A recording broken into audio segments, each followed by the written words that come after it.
Buen día, ¿cómo andan? Bueno, soy Fernando Messina, les voy a hablar de micosis endémicas. Soy proctólogo de acá de la unidad de micología. En principio vamos a ver generalidades, las micosis sistémicas endémicas, y después vamos a ver cada una en particular. Son 3 patologías que son las que tenemos acá en el país. Cuando hablamos de enfermedad endémica, hablamos de enfermedad que se da en ciertas regiones bien delimitadas, ¿sí? Esto es importante conocerlo porque cuando sospechamos una de estas enfermedades, ya con el interrogatorio, sabiendo si estuvo en el área o no, podemos descartar o incluir dentro del diagnóstico diferencial. Estas son las 3 que vamos a ver. Histoplasmosis se puede dar en los 5 continentes. Paracoxideromicosis y coccideromicosis es exclusiva de América. Los 3 son hongos geófilos, quiere decir que la fase saprofítica, que es el infectante, va a desarrollar muy bien en el suelo. Los 3 ingresan, su principal vía de ingreso es por vía inhalatoria, otras vías son excepcionales. Los 3 son hongos dimorfos, quiere decir que van a presentar 2 fases, como dije antes, una que es la saprofítica, que es la que vamos a hallar en el suelo, y la otra que es la que vamos a hallar en la mayoría de las muestras biológicas. Después vamos a ver que algunos son dimorfos y otros no. Fíjense que, por ejemplo, una vez que ingresa al aparato respiratorio, sobre todo, rápidamente se van a transformar en este tipo de fases, ¿sí?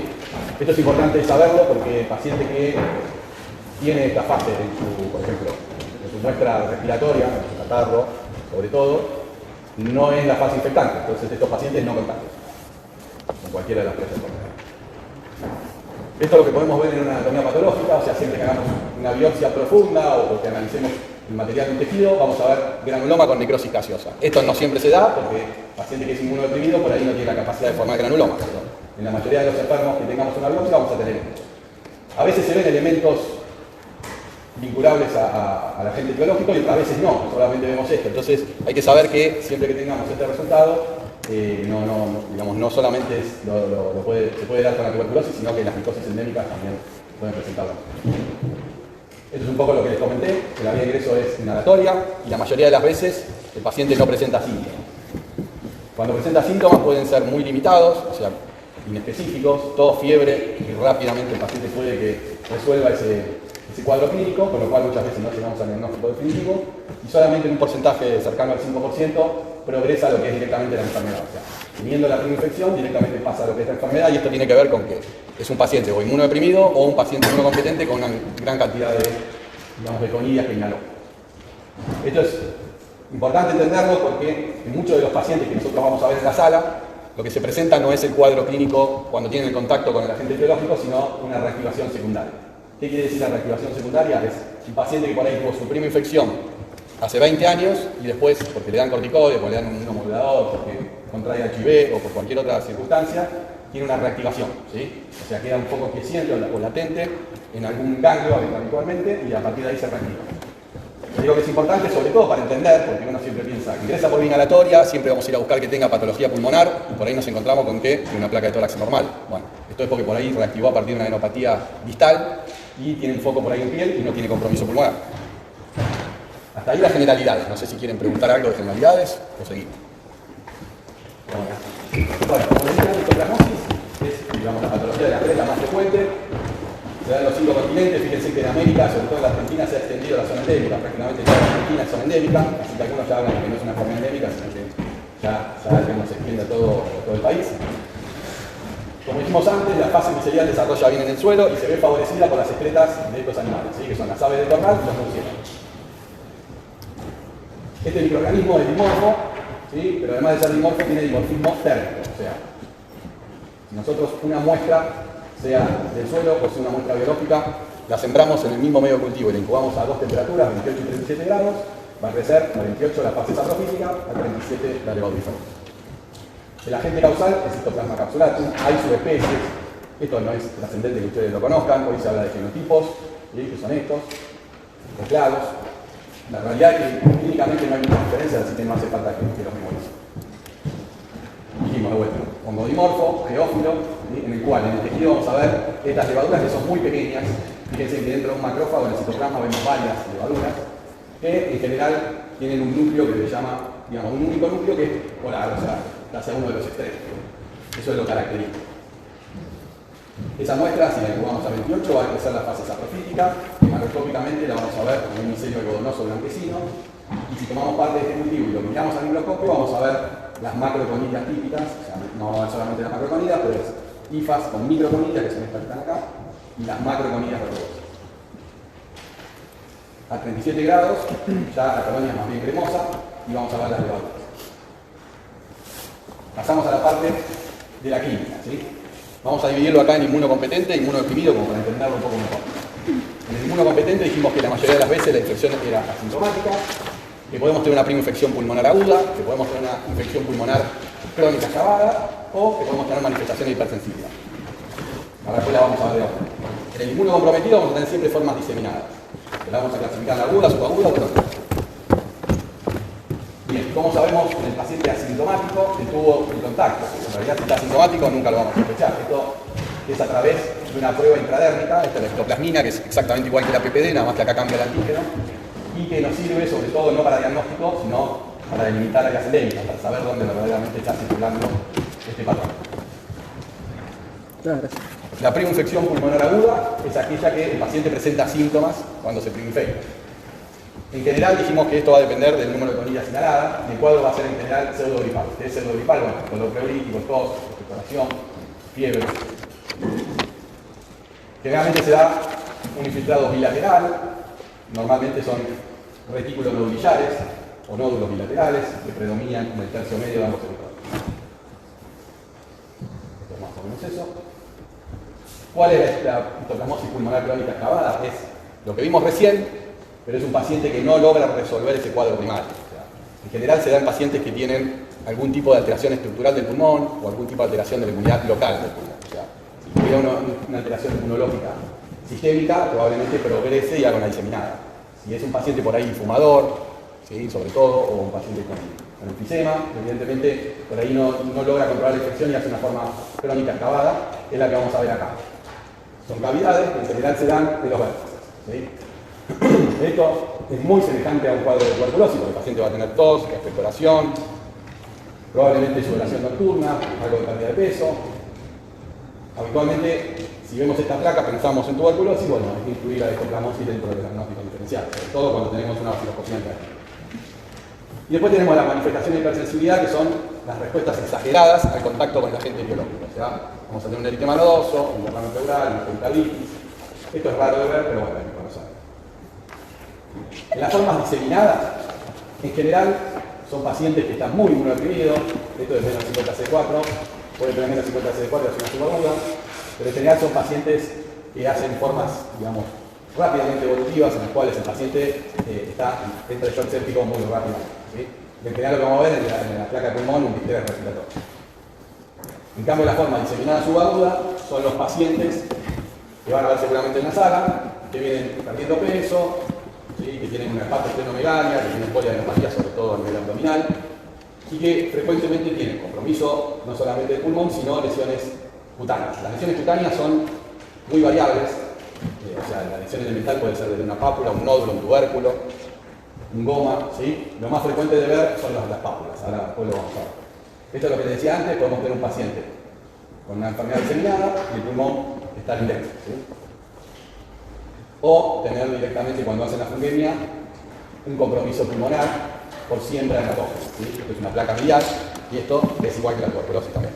Para ver que se parece mucho a la tuberculosis, entonces es el diagnóstico diferencial. La tuberculosis es raro que dé esto, cuando uno ve esto piensa más en histoplasmas. ¿Sí? Estas son pápulas, si vieron dermatología, la lesión elemental es una lesión de más o menos de 1 centímetro, que si uno la palpa es una lesión dura, sobrelevada, la cual nos facilita mucho el diagnóstico, porque si uno toma una muestra de acá, rápidamente va a ver las levaduras. La distribución es muy heterogénea, o sea, llega a la piel por vía hematógena, así que se puede dar en el rostro, en el tronco, en las manos, en cualquier lugar. No solamente dan lesiones, como dije, de pápulas, sino que puede dar nódulos, puede dar úlceras profundas, ¿sí? Puede dar tubérculos, puede dar lesiones tipo moluscoide. Cuando tomamos una muestra, una lesión de estas, lo extendemos en un portaobjeto, le hacemos una tinción, que se llama tinción de Giemsa, y vamos a ver las levaduras, como en este caso, intracitosoma. Esto ya es diagnóstico, cuando tenemos una prueba directa, es diagnóstico, ¿sí? Por más que no tengamos el cultivo. Y también podemos tener lesiones en la mucosa. mucosa oral, mucosa genital. Lo más frecuente que cause son úlceras, como ven acá, en la lengua. Y ahí los diagnósticos diferenciales van cambiando, porque lógicamente, si vemos esto, vamos a pensar por ahí en una neoplasia, en sífilis, sobre todo acá también vamos a pensar en sífilis. Pero tenemos que incluir también a estas filosis. En los pacientes muy inmunodeprimidos, las lesiones cutáneas en general no se palpan, sino que son prácticamente planas. ¿Sí? Entonces, se pueden semejar mucho a un eritema multiforme. Este microorganismo tiene un tropismo muy importante por el sistema retículo endotelial. O sea, a partir de la diseminación hematógena, donde va a hacer el blanco habitualmente es en el hígado, en el vaso y en los ganglios periféricos. En general no da lesiones focales, lo que sí vamos a ver es un aumento del tamaño. Por eso decía, hepato, esplenomegalia homogénea. Con poliadenopatías, estos son ganglios que se ven a nivel abdominal. ¿Puede dar lesiones en otros órganos? Sí, lógicamente, una vez que digamos, tiene diseminación hemática, podemos tener lesiones óseas, podemos tener lesiones en el sistema nervioso central, pero esas son mucho menos frecuentes. ¿Sí? Lo más frecuente es lo que vimos hasta recién, lo mismo que la glándula suprarrenal. La glándula suprarrenal en un paciente HIV se ve muy poco, pero es importante tenerlo en cuenta porque cuando afecta a la glándula suprarrenal, al ser un órgano tan pequeño, puede causar un déficit funcional y lo que nos va a dar es hipotensión, hiponatremia e hipertensión. Las lesiones del sistema nervioso central pueden ser lesiones ocupantes o puede ser una meningoencefalitis a líquido blanco. Las formas diseminadas, en este caso las crónicas, son pacientes que digamos, tienen algún tipo de inmunocompromiso, pero no tan grave como el que vimos antes. En general son pacientes diabéticos, o con tumores sólidos, o enolistas. El tropismo del microorganismo, lógicamente, es el mismo, así que va a tener el mismo tipo de lesión, solamente que en las formas crónicas se ve mucho más compromiso de la mucosa, sobre todo laringia y nasal. Después tiene hepatosplenomegalia, es más frecuente ver meningoencefalitis, si bien es poco frecuente, es más frecuente que la que vemos en las formas subagudas. Y el síndrome de Addison, si bien es poco frecuente, es más frecuente que los HIV. ¿Sí? Y las lesiones del pulmón son en general lesiones de retículo intersticiales o retículo no divisionales. Estas son lesiones de pacientes con formas crónicas. En general, este tipo de pacientes no tiene un cuadro, digamos, no tienen fiebre, a diferencia de los HIV, no tienen, lógicamente, una pérdida de peso, no es tanta apatía, o sea, son pocos kilos que por ahí pierden. Por eso es que a veces tardan en consultar, o digamos, la presunción diagnóstica es errónea, y a veces llegan al diagnóstico con el cuadro un poco avanzado, sobre todo en este caso del iotavirus. Les decía antes, el diagnóstico diferencial lógicamente va a cambiar. Si este paciente vive en, por ejemplo, en Misiones, no va a pensar en leishmaniasis, ¿sí? Va a pensar en humor también, en neoplasia. Bien, son úlceras, ¿sí? Eso es lo frecuente, lo que pasa es que la úlcera también es una úlcera, lo que pasa es que por la secreción las secreciones que tiene se forma la costra. Si uno levanta esta costra, vamos a ver úlceras. Les dije antes, en general, las formas diseminadas crónicas dan más compromiso al sistema nervioso central. Puede ser una meningoencefalitis a líquido claro, con un trastorno cognitivo muy lento, incluso cuando se dan pacientes añosos, se piensa en una demencia senil. Lógicamente, con el correr del tiempo, si no se hace el diagnóstico preciso, puede ocurrir esto, que es la hidrocefalia, y necesitar justamente una derivación.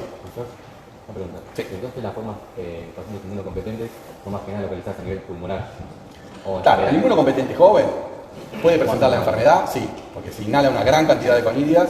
Por ejemplo, le digo uno de los ejemplos más recientes, un paciente que se instaló un aire acondicionado de tipo ventana, están en la mitad afuera, estaba lleno de materia fecal de murciélago, cuando lo sacó, aspiró una gran cantidad, hizo un cuadro pulmonar agudo, donde el paciente empezó con disnea, fiebre, estuvo internado, le dieron un sostén respiratorio y después se llevó al diagnóstico del pulmón.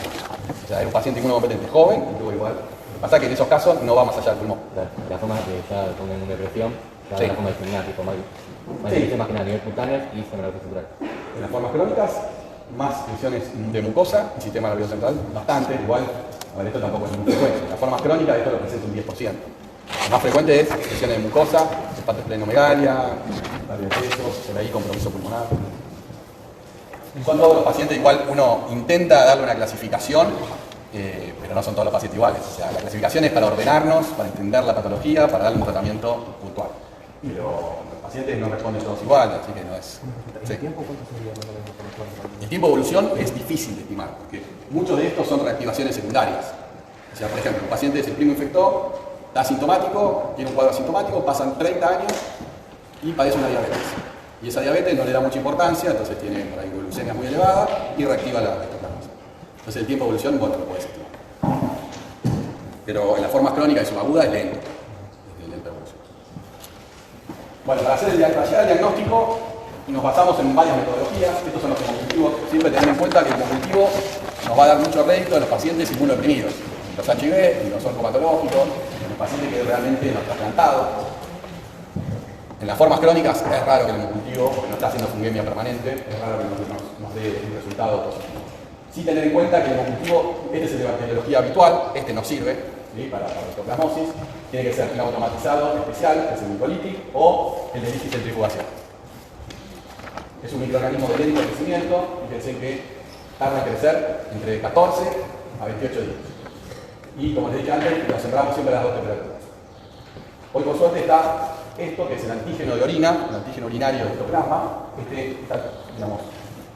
Este lisa monoclonal tiene una alta sensibilidad y alta especificidad. Bastante bueno. Y lo que nos facilita el tiempo, porque dijimos que el objetivo tardaba esto lo podemos hacer un día para el otro, y si es positivo, bueno, con clínica compatible, digan no. Lógicamente, esto es muy sensible para las formas, para el inmunodeprimido, ¿no? Para los pacientes que no tienen formas, digamos, formas muy crónicas o formas pulmonares, no tienen tanta sensibilidad.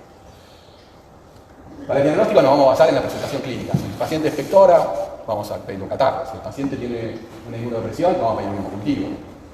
Obviamente también un antígeno urinario. Dijimos que tiene tropismo muy importante por el sistema retículo endotelial. No solamente adenopatías, esplenomegalia y hepatomegalia, sino que muchas veces también puede invadir la médula. ¿Sí? O sea, que el paciente puede estar, si es un HIV o es un inmunodeprimido grave, puede estar pancitoménico, función biopsia o función aspiración de médula ósea. Y después tenemos la serología. La serología va a pasar al contrario de lo que ocurre con el hemocultivo. O sea, la serología va a tener mucho rendimiento en las formas crónicas y no tanto en los pacientes inmunodeprimidos graves, por una cuestión lógica, el paciente no va a poder hacer anticuerpos, y el hemocultivo pasa al revés. Entonces son cosas que en general, si uno tiene la posibilidad de hacer todas las pruebas, aumenta la posibilidad de diagnóstico. Bueno, entonces justamente es eso, la sensibilidad, si sumamos todas las técnicas, 100%. Ahora, si tenemos una técnica sola, por ejemplo, tenemos solamente serología, el paciente es HIV, el rendimiento va a ser bajo. Bueno, el tratamiento, se dice que la primera infección sintomática en el inmunocompetente en general no requiere un tratamiento específico. Esto de cuando en general se diagnostica el paciente mejoró, es así. Pues un paciente inmunocompetente hace una forma muy defensiva, porque tiene fiebre, tos. ¿Cómo obtenemos el diagnóstico? Bueno, primero hay que sospecharlo. Si el paciente tiene una forma muy aguda de 3 días, le pedimos serología, ¿va a tener anticuerpo el paciente a los 3 días? No. Entonces, no. Por ahí no es pectora, entonces le tenemos que hacer un lavado broncoalveolar y no se lo hacemos inmediatamente. Entonces, muchas veces cuando llegamos al real diagnóstico, por ahí el paciente ya mejoró solo. Entonces, por eso es que muchas veces no se trata. Si tenemos el diagnóstico y el paciente está sintomático, lógicamente que sí que le vamos a dar el tratamiento. En los casos graves, el tratamiento ya es endovenoso, entonces es angiotensina. Las formas crónicas pulmonares, el tratamiento es itraconazol 200 miligramos día. En las reacciones de hipersensibilidad, en principio antiinflamatorios, y si no mejora, se le da corticosteroides, y ahí le damos el antifúngico. En las formas diseminadas, le vamos a dar anfotericina, habitualmente las diseminadas agudas o subagudas. Posterior a la anfotericina le vamos a dar itraconazol. ¿Sí? El tiempo de la anfotericina, fíjense que es un poco ambiguo, 7 a 14 días, depende del cuadro clínico y de la respuesta. El promedio es ese, 10 días. De ahí pasa a itraconazol 400 miligramos día, y posterior a eso pasa a la profilaxis secundaria. ¿Saben lo que es la profilaxis secundaria? Bueno, la profilaxis secundaria, alguien dijo decir por ahí. La profilaxis secundaria es cuando el paciente tuvo la enfermedad y uno le da una protección para que no vuelva a reactivar. ¿Sí? O sea, un paciente HIV tiene histoplasmosis. Dijimos que lo más frecuente fue una reactivación secundaria. Si padece la enfermedad porque tiene bajo CD4, si le volvemos a sacar el antifúngico cuando todavía no levantó los CD4 por el tratamiento antirretroviral, evidentemente va a volver a reactivar. Entonces, uno le deja una protección con 200 miligramos de itraconazol hasta tener 2 recuentos mayores a 150 C. ¿Sí? La profilaxis primaria es cuando el paciente no tuvo la enfermedad, ¿sí? Y uno la da porque esa patología es muy frecuente en ese tipo de huelga. Por ejemplo, un HIV, si tiene abajo CD4, se le da profilaxis primaria para neumocitis. ¿Sí? Se le da Bactrim para que no haga una neumocitosis. En este caso, para histoplasmosis, en la Argentina no existe profilaxis primaria. La forma diseminada crónica, el tratamiento es itraconazol. 200 miligramos durante 6 meses. Si tiene compromiso suprarrenal, ahí le vamos a tener que dar hidrocortisona. Bien, histoplasmosis, ¿quieren preguntar algo? Sí. ¿Histoplasmosis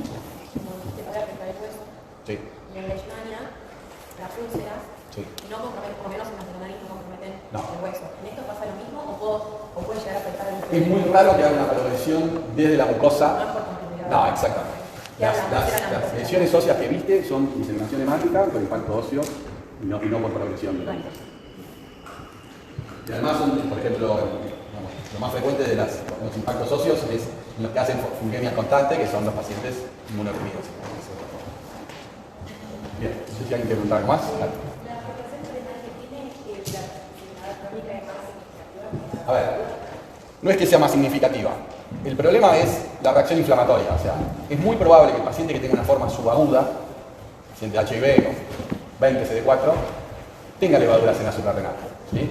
La suprarrenal es una glándula chica que en general, digamos, deja de tener función no por la invasión de tanta cantidad de levaduras, sino por la respuesta inflamatoria del hueso. Entonces, un paciente que no es un inmunodeprimido grave, probablemente tenga invasión de la suprarrenal y por una cuestión de defensa haga granuloma, ¿sí? Y el granuloma es lo que hace que esa glándula se destruya. ¿Sí? Entonces lo vemos mucho más en la forma crónica, pero habría que biopsiar todas las suprarrenales de los pacientes con subaguda y saber ahí que eso no lo vamos a hacer. Si verdaderamente hay una invasión, probablemente el paciente inmunodeprimido grave tenga alguna levadura ahí y cuando uno lo trata, lo resuelve y no nos damos cuenta. ¿Seguimos? Bueno, vamos con cocción y tóxico. Dijimos que los tres son homofióticos, así que la fuente de infección va a ser frecuentemente la tierra. ¿Sí? Y que va a ingresar también por hierro. Ponemos los cultivos en fase micelial porque es un hongo bastante aerosolizable, entonces hay que tener ciertas precauciones, sobre todo cuando uno lo manipula en el laboratorio. El agente causal, hoy tenemos dos agentes causales que causan la misma enfermedad y que son indistinguibles clínicamente, por lo menos. ¿Sí? Esto es una cuestión más molecular. Nosotros tenemos el aislamiento cultivo, no si es signítico que tiene estas características. Eso es una cuestión de la genotipificación. Tenemos signitis y posadas. Este de Sudamérica, este de Estados Unidos y parte del norte de América. El área endémica se da en climas que son bastante secos, ¿sí? Sobre todo el área típica de acá de Argentina es Catamarca, como para que más o menos tengan idea de cómo se da, dónde se da esto. Y en Estados Unidos es California y Arizona.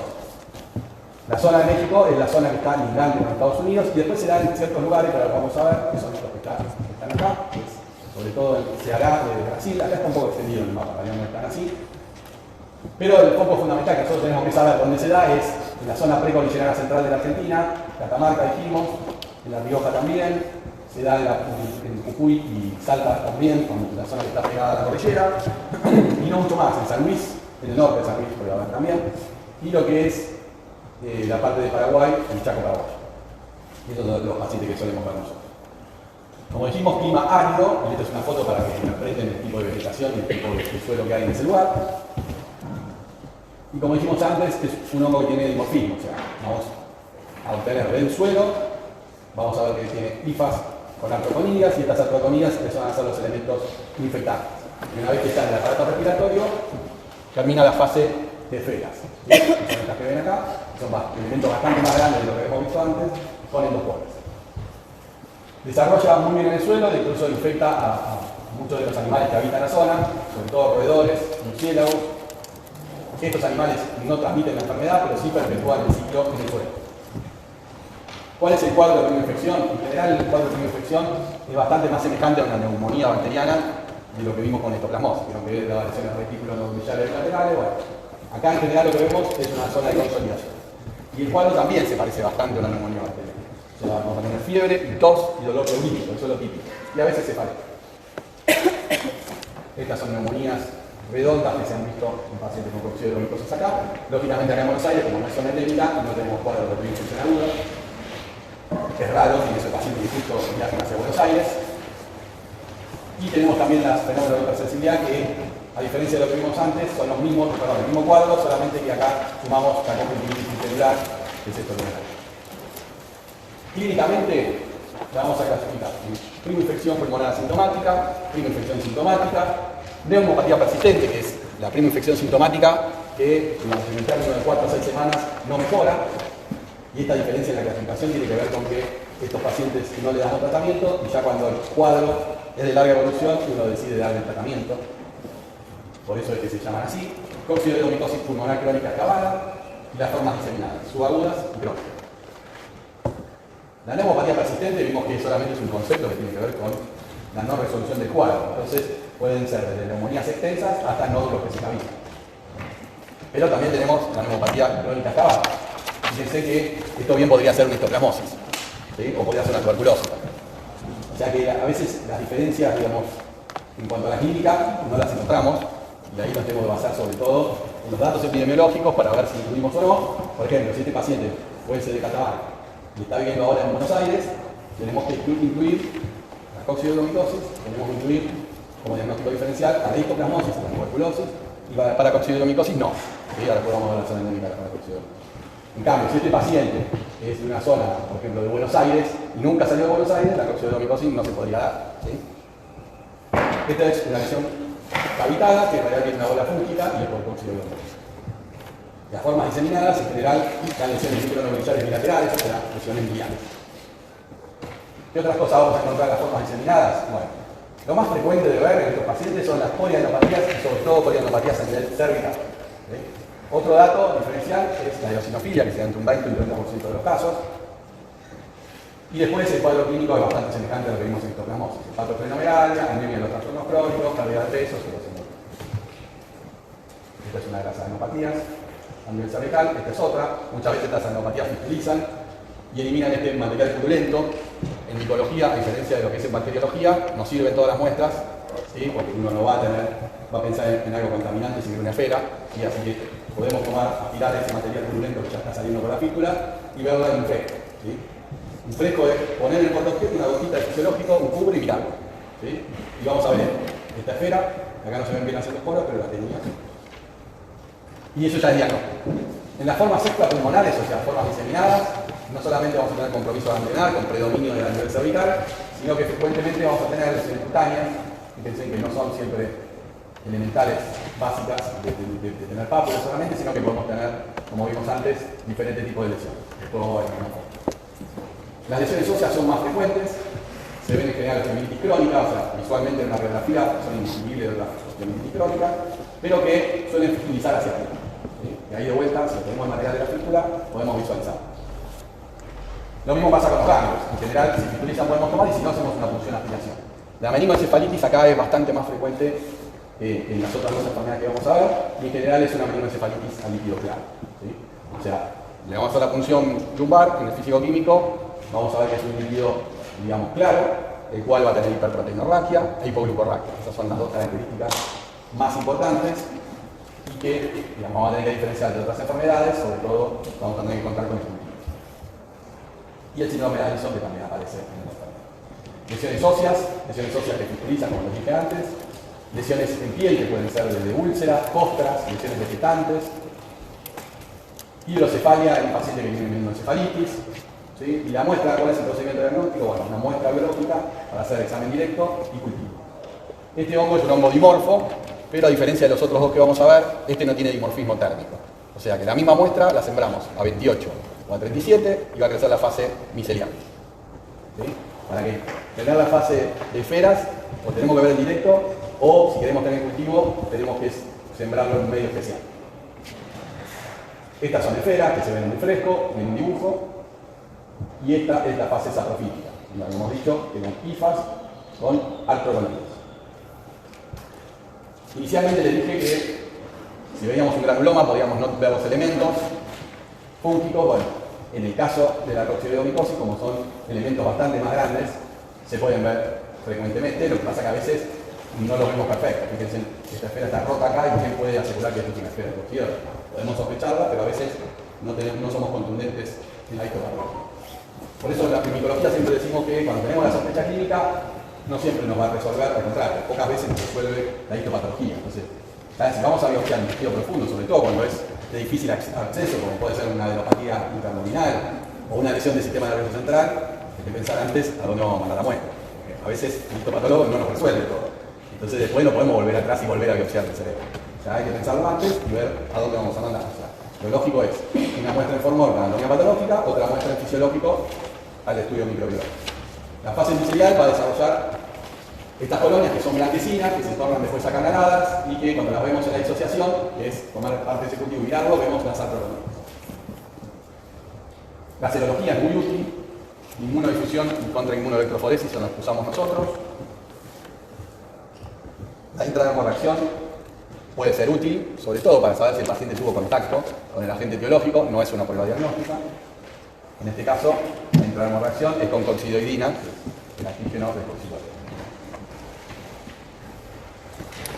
¿Cuál es el tratamiento? Bueno, en las formas sintomáticas habitualmente no se da tratamiento.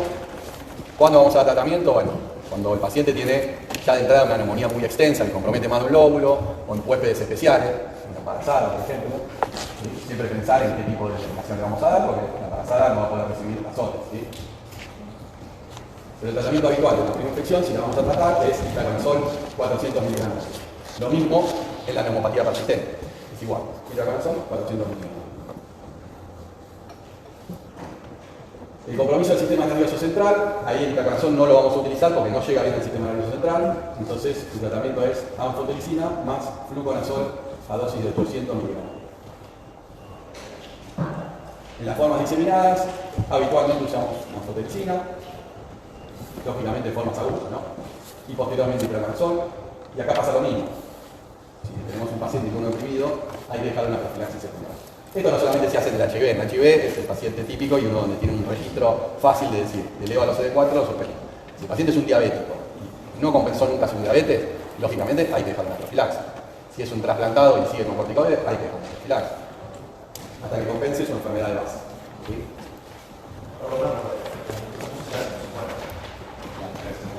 Sí, a ver, eso la verdad que es difícil de establecer hoy porque en muchas ocasiones se habla de 200, en otros libros vas a encontrar de 150. La realidad que los números, realmente hoy te encontrás con pacientes con los tratamientos antirretrovirales de hoy, que por ahí de 100 CD4 al control de los 3 meses pasa a 250. ¿Viste? Sí, pero bueno, teniendo dos mayores a 150, si el paciente tiene carga viral indetectable y verdaderamente vos ves que es un paciente adherente y entre un CD4 y el otro pasaron 3 meses, entonces lo podría suspender, siempre y cuando el tratamiento de profilaxis tenga un año. ¿Sí? Eso es lo que está establecido hoy. La realidad que hoy los pacientes recuperan tan rápido que a veces yo les suspendí la profilaxis secundaria a algunos pacientes que tenían menos de un año, pero porque verdaderamente no tenía sentido. Noveno, décimo mes ya llegan en esas condiciones, a veces lo puedo suspender. Sí. Anfotericina. Sí. Parece un poquito agresivo, pero es lo único que se le puede dar. Doctor. Sí. La intradermorreacción. Sí. Yo diagnostico un paciente que es una clínica de HIV. Sí. ¿Es el momento de hacerla para tratarlo como si fuese secundaria? ¿O cuándo la hacemos? No, a ver. El paciente HIV, digamos, en general no se utiliza la intradermorreacción porque justamente la intradermorreacción tiene que tener. No, porque digamos, está digamos, inactivado. Es por la respuesta. O sea, la intradermo tiene que tener una buena respuesta, digamos, celular. Y el paciente se supone que si vos un HIV tiene bajo CD4 no la va a tener. Entonces no te va a servir. Entonces, ¿cuándo lo hacemos? La profilaxis, mirá, eso tiene que estar. La intradermorreacción ya casi no se hace. Se utiliza por ahí para zonas endémicas, donde vos decís, bueno, quiero saber si está, digamos, por ejemplo, si la coccidomicosis progresó o ya la tenemos en Córdoba. Agarrás el norte de Córdoba y agarrás de una localidad especial, se la haces a 1000 personas. No, claro, positiva es el paciente que tuvo el contacto con el agente biológico. Esa es la utilidad de la enfermedad. La otra utilidad que tiene a medias es paciente que ya tuvo la enfermedad o que está cruzando la enfermedad, vos se la podés hacer a ver si tiene una buena respuesta inmunológica. Si el paciente está cruzando, no sabés su inmunodepresión porque no es un HIV, un paciente que no le encontraste nada para tener una forma diseminada de histoplasma, por ejemplo. Y vos decís, si este paciente, no sé, le voy a poder sacar la profilaxis, después su paciente le responde, y hacer la intradermo estando infectado, si te da una alergia total, quiere decir que ese paciente no es un buen responsable. O sea, te da ese concepto. Profe, lo que había dicho que era distinto de coxi con histoplasma y paracoccidoides es que si uno quiere ver las levaduras tiene que verlas en el microscopio, pero si las cultiva a 28 y 37 solo crecen hifas. Claro, en realidad es el único que tiene un dimorfismo, pero no dimorfismo térmico. O sea, tenés que incubarlo en un medio especial que se llama medio de Converse para que verdaderamente obtener las esferas en realidad, no son levaduras de la coccidomicosis. El hecho de que no sostenga ese dimorfismo térmico no podría ser. Es algo que nosotros tenemos que tener conocimiento de que pasa eso. A veces separás la muestra a las dos temperaturas y te crece una temperatura y la otra no crece. O sea, eso no te va a diferenciar. Son patologías que vos ya microscópicamente en el directo y en el cultivo son tan típicas que vos ya sabés que ese es el diagnóstico. O sea, no es que necesitas tener el desarrollo en la patología. Es algo más. Bien, vamos con la paracoccidomicosis. Dijimos que es circunscrita a América y sobre todo el 80% de los casos se dan en Brasil, casi todo Brasil, que es zona endémica. En la Argentina lo que tienen que saber es una zona muy puntual que es el nordeste argentino, que ahora después lo vamos a repasar. Dijimos hongo geófilo, tiene una infección en general asintomática, en el aparato respiratorio rápidamente termina la fase de hígado uniforme y tiene dimorfismo terno, al igual que el tuta. Hoy hablamos de dos especies, Brasiliensis y Lucci. ¿Sí? Lucci no está todavía en Argentina, ¿sí? Es simplemente de Brasil. Y después lo que antes se llamaba Paracoccidoides brasiliensis, un complejo de especies. ¿Sí? Esto es todo molecular, químicamente específico. Lucci tiene algunas diferencias, pero no hace falta que las conozcan. ¿Dónde desarrolla bien? Bueno, en la tierra. Por eso los principales perjudicados con esta micosis son los que trabajan la tierra, o sea, los agricultores, sobre todo en la zona donde se da esta enfermedad, en la Argentina, la cosecha de algodón es lo más importante. O los que son poseros. Se vincula mucho a este animal, sobre todo porque este animal hace cuevas, el paciente que caza estos animales mueve la tierra. Entonces, por eso es que hay, digamos, un vínculo bastante importante con esto. En la Argentina la zona es esta. ¿Sí? Ahora vamos a ver específicamente porque también hay una zona del norte. Principalmente Formosa, Misiones y Chaco son las tres provincias con más casos. Lógicamente la zona del norte de Corrientes también, norte de Santa Fe, norte de Entre Ríos, Santiago del Estero, lindante con Chaco. Y después hay una zona muy especial, que es esta zona de acá, que es una zona selvática, entre Jujuy y Salta, ¿sí? Sobre todo en Salta, en la parte de Olar, y la zona del Ramal. Muchos que vemos acá, muchos enfermos que vemos acá, vienen de Paraguay, sobre todo de la zona del centro de Paraguay o del sur de Paraguay. De Bolivia vienen de lo que es la zona selvática, que es Santa Cruz. Vamos a ver dos formas clínicas, la infanto-juvenil y la forma crónica. Son muy distintas. ¿Sí? Esta será el paciente menor de 30 años, esta en general se dice que no solamente la forma crónica, sino que se dice que es la forma del adulto. Y esta forma la vamos a tener que se puede expresar o unifocal o multifocal. Esto en vez de decir diseminada, decimos multifocal. En la forma crónica dijimos que es más frecuente en trabajadores rurales, más frecuente en el hombre. ¿Sí? Esto es una cuestión más de las tareas en zonas rurales, sobre todo por una cuestión hormonal. Después, la mujer cuando entra en menopausia tiene más posibilidades de ganar la crónica. Y los factores predisponentes en la forma crónica, sobre todo la diabetes. En la forma crónica decimos unifocal, cuando tenemos compromiso pulmonar, hay dos infiltrados que son típicos, uno es el álamo. Después, generalmente lo que se ven son nódulos. Y la forma multifocal es muy frecuente el compromiso de glucosa, que ahora vamos a ver de auto. ¿Cuáles son los motivos de consulta habitual? Pérdida de peso, lesiones cutáneas o mucosas, sobre todo, y en algunos casos síntomas respiratorios. Este es el patrón en ala de mariposa, es un patrón intersticial, sobre todo reticular, bilateral, que se da en el tercio medio, por eso le pusieron alas de mariposa, no se ven lesiones en las bases, no se ven lesiones en los ganglios. ¿Sí? Otro paciente con alas de mariposa, otro paciente con alas de mariposa, y esta no se parece mucho a una mariposa, es así. Lesiones nodulares, ¿sí? Nódulos que pueden ser micronódulos, macronódulos o condensaciones. Paciente con enfisema fibrosuprarrenal, paciente con lesión o un patrón miliar, y paciente con lesiones cavitadas. O sea, el espectro de patrón pulmonar es amplio, sobre todo el 60 y pico por 70% en la forma crónica vemos patrón en ana de mariposa, lo más frecuente. Pero fíjense que también podemos tener en menor porcentaje cavidades. ¿Qué ocurre en el paciente que tiene tos, pérdida de peso y una cavidad? Bueno, como vimos, pueden ser las otras dos enfermedades que vimos, entonces tenemos que valorar la epidemiología y otras cuestiones que son las lesiones pectorales. En la forma multifocal es muy frecuente el compromiso, sobre todo de la mucosa, dijimos labio bronquiforme, estomatitis moriforme y compromiso sobre todo laríngeo. ¿Sí? Acá también podemos tener compromiso suprarrenal, de hecho esta masa que ustedes ven acá es la suprarrenal, en el caso del tamaño del riñón, y esto es por necrosis y destrucción de la glándula, la podemos ver tan aumentada de tamaño. Después el compromiso testicular también se da, al igual que en la tuberculosis, ¿sí? Una epididimitis. Y a nivel cerebral es mucho más frecuente en la paracoccidomicosis observar lesiones ocupantes de espacio, a diferencia de las otras dos enfermedades. Acá no es tan frecuente la meningoencefalitis, sino directamente ver una masa a nivel cerebral o un absceso. Esta es la típica lesión de la mucosa, que es la estomatitis moriforme. Es una lesión con límites bien netos, donde se ve un puntillado hemorrágico. ¿Sí? Alguien lo comparó con una mora, por eso le pusieron moriforme. Esta es otra estomatitis moriforme. Este es un labio trombiforme, esto es edema e induración de la mucosa.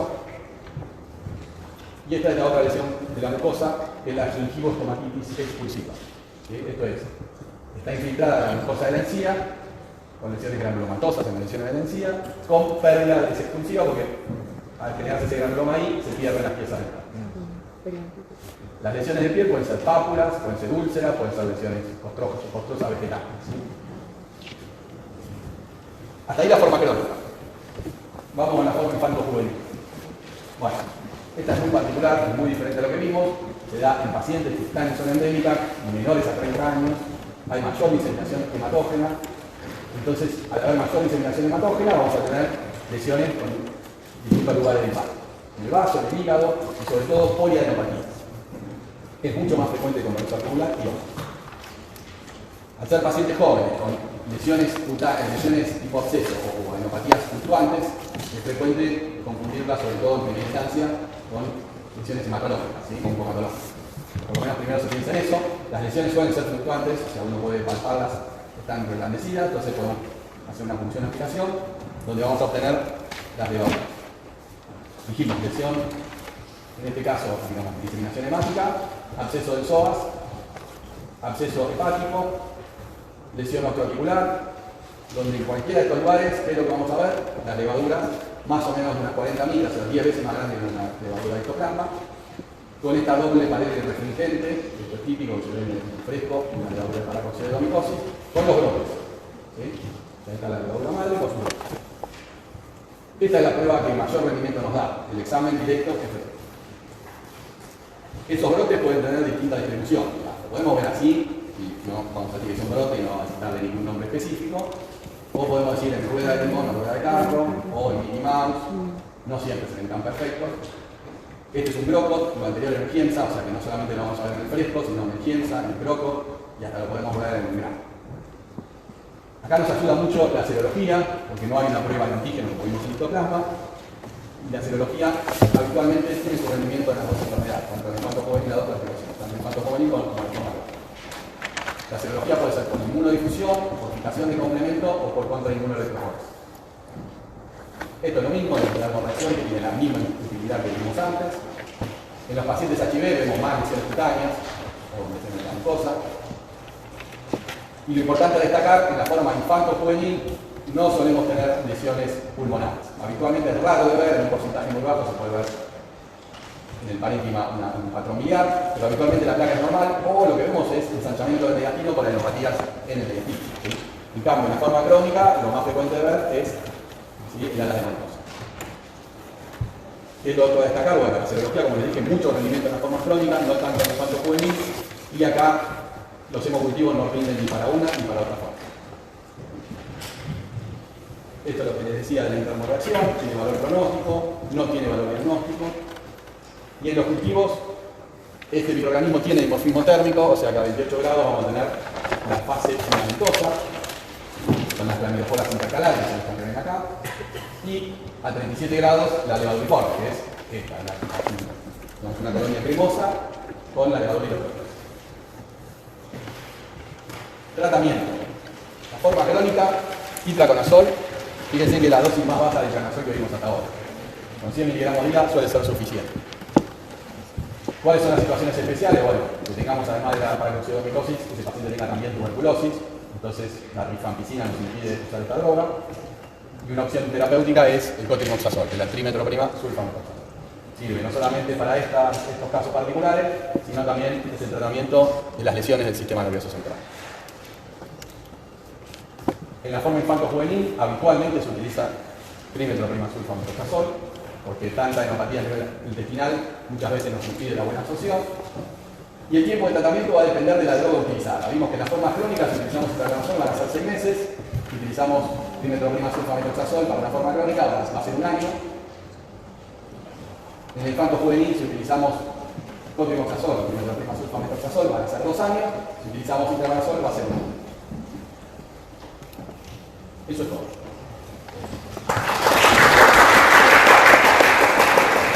¿Alguna pregunta?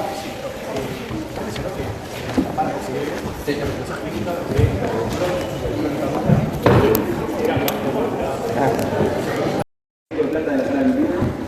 Vamos a darle un vino, tercera, no, 4 días usadas. Gracias, neumonía han tenido.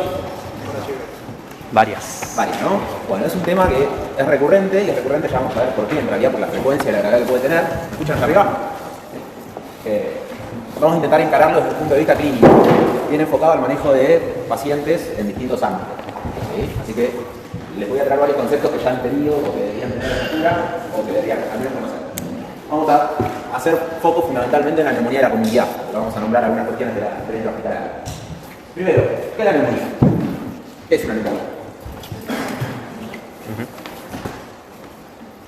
La definición del parénquima pulmonar. Del parénquima pulmonar. Una definición muy cuadradita. Fíjense, la neumonía tiene una importancia bastante pesada a nivel salud pública. Es una de las primeras 10 causas de muerte en población general. Si nos vamos a la población mayor, es la sexta causa. Si hablamos de infecciones, es la primera. ¿Sí? Difícilmente tengan una guardia de 24 horas en un ámbito clínico y no vean una neumonía en toda la guardia. Es una enfermedad que hay que conocer y hay que saber manejar básicamente para ser médico. ¿Cómo puede darse una infección del parénquima pulmonar? ¿Cómo puede llegar un microorganismo X a instalarse en el parénquima y generar una infección? ¿Por continuidad o hematógeno? ¿Por microaspiración? ¿Alguna otra forma? ¿Cómo? No escucho. Hematógena, ¿no? Por sangre. Y la tercera, que es un poquito menos frecuente, por continuidad. En un traumatismo penetrante, una infección de sitio quirúrgico, una cirugía previa, puede de alguna manera establecer un foco infeccioso. La vía de ingreso del patógeno dependerá de la predisposición del paciente a tener esa vía de ingreso. Un paciente que maneja mal el sensorio, que maneja mal la dilución, que usa de repente inhibidores de bomba de protones que le impiden al pH del estómago utilizar las secreciones, etc., va a tener más predisposición a hacer focos infecciosos en el pulmón. Lo mismo que un paciente que tenga un foco de origen de una bacteriemia o una fiblemia en algún otro sector, para la vía hematógena. ¿Sí? ¿Acabamos bien? Bueno, una vez que establece el patógeno, el foco, se da lo que estudiaron en el tercer año, inmunidad innata adaptativa. Respuesta a eso, muchas veces pasarán focos infecciosos desapercibidos en los pulmones de la gente y otras veces eso genera un impacto clínico que hace al paciente consultar por un motivo de consulta relacionado a que su pulmón no anda del todo bien. ¿Bien? Acá también se abre un abanico de especificidades en cuanto a los pacientes. Un paciente con un comprometido va a estar mucho más predispuesto a que el foco infeccioso se establezca y avance. Un paciente con un comprometido menos, pacientes con secuelas pulmonares, pacientes con obstrucciones de vía aérea, pacientes con neutropenia, diabéticos, etc., van a tener mayor predisposición a neumonías. ¿Bien? Y la otra variable son los factores de patogenicidad del microorganismo, que eso también lo han estudiado. Saben que hay patógenos respiratorios que están mucho más preparados que otros para llegar a pulmón y establecerse. ¿Preguntas hasta acá? Medio repaso de lo que vimos. Esto seguramente también lo han visto, esa clasificación de neumonía típica, global y atípica. ¿En qué nos basamos para clasificar una neumonía en típica o atípica? ¿Qué más puede ser? El patrón ¿Qué características? Fundamentalmente la presentación clínica y la radiología. Y esta definición termina intentando, sin lograrlo, linkear una u otra con ciertos patógenos. El primer mensaje para llevar a casa es que no hay patrones radiológicos ni patrones clínicos que sean patognomónicos de un bicho específico en neumonía. ¿Sí? Uno piensa que una neumonía lobar es una neumonía que se presenta totalmente con fiebre, con dolor punta de costado, con tos productiva, ¿sí? Con disnea, y que en la radiografía se va a ver un patrón alveolar, ¿sí? Con una extensión que dependerá de la extensión de la neumonía. Puede ser lobar, puede ser segmentaria, puede ser multilobar, pero que sí va a tener un patrón de condensación, con broncograma aéreo, quizás, ¿no? A veces con signo de silueta. ¿Bien? ¿Y a quién asocian esto? ¿A qué agente? Bacteriano y uno en particular, neumococo, ¿no? La neumonía va a ser la primera causa de neumonía lobar, y eso es real, es así. Pero no quiere decir que sea la única forma de presentación de neumococo, ni que la neumonía lobar sea solo neumococo. ¿Bien? Si vamos a la típica, ¿qué características tiene? Bien respirado. ¿Cómo se presenta clínicamente el paciente en una neumonía atípica? Tos seca y disnea son los dos síntomas habituales. Si quieren sumar un tercero, registros febriles que en general son un poco más leves o más sutiles que respecto a la neumonía lobar. Y cuando le hacen la placa, ¿ven? Patrones no de condensación, sino patrones intersticiales, que pueden ser reticulares, reticulillares, etc. ¿Sí? La neumonía atípica se dice que tiene disociación clínica. ¿Está bien? ¿Por qué? ¿Qué es eso? Que la neumonía atípica se le dice que tiene se presenta con disociación clínico-radiológica. Lo habrán leído más de una vez, quiero que me digan qué es. Tiene un síntoma que está en RX de registro normal. No, No siempre al revés. no siempre la patología de la cardiología. Tampoco. En realidad, la disociación clínico-radiológica refiere al examen físico. Ustedes en un examen físico, una neumonía lugar, van a encontrar un síndrome de condensación. En un examen físico, en una neumonía típica, probablemente no encuentren demasiado, quizás algún ruido de obstrucción, algún hongus, alguna sibilancia, pero no van a encontrar el síndrome de condensación clásico de la hipoventilación, los cables crepitantes por encima o cerquita de ese nivel, ¿sí? O las alteraciones en las vibraciones vocales o en la matidez o en la percusión, por dicho. Todo eso no va a estar. Van a revisar al paciente y van a decir, la auscultación está bastante bien, no encuentro nada en particular, sin embargo el paciente tiene disnea y tos seca. Le hago una placa y ahí veo que hay un patrón intersticial bilateral. A eso se le llama disociación clínico-radiológica. El examen físico no me dice demasiado, pero el paciente tiene una neumonía bilateral. ¿Bien? Bueno, los principales agentes asociados a esta neumonía son los virus respiratorios y las bacterias llamadas bacterias atípicas, que son micoplasma y clamidia fundamentalmente. Pero hay muchos agentes que pueden dar esto, e incluso hay virus que pueden dar esto. Vamos a ver ahora un ejemplo más adelante en la clase. Así que esta clasificación, que es muy clásica en los libros, tiene sus detractores que se basan en, ok, no podemos asegurar nada por esta clasificación, sin embargo es una clasificación que ayuda a enfocarnos en el paciente. Y puede pasar que haya neumonías que no sean ni típicas ni atípicas, y que salgan un poco de estos dos ejes y que no las podamos meter en ninguno de los dos. ¿Sí? ¿De qué otra forma podemos clasificar las neumonías? Agudas. Según un criterio epidemiológico, ¿dónde se la afectó el paciente? La comunidad intrahospitalaria barra asociada a ventilación mecánica.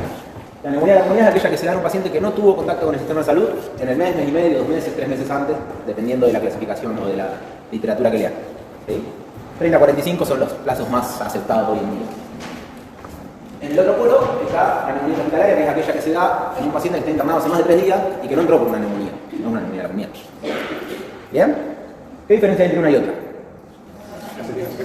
Los agentes etiológicos. ¿Y qué diferencia hay entre esos agentes etiológicos? Los patrones de resistencia. Bien. Saber cuándo una neumonía es intrahospitalaria y cuándo no me ayuda a pensar en un tratamiento empírico mucho más acorde a los agentes que pueda tener el paciente. En el medio hay una clasificación que esta sí se está abandonando, que es la neumonía asociada a los cuidados de la salud, que son pacientes que no estuvieron internados pero tienen un contacto asiduo con el sistema de salud. Gente que se dializa, gente que va a hospital de día, gente que tiene catéteres, que se difunde medicación. ¿Bien? Quédense con estos dos grandes conceptos. Al final de la clase vamos a dar algunas cositas de neumonía intrahospitalaria. Bueno, vamos a acomodar todo con más perspectiva clínica, que es lo que ustedes tienen que aprender a esta altura de la carrera.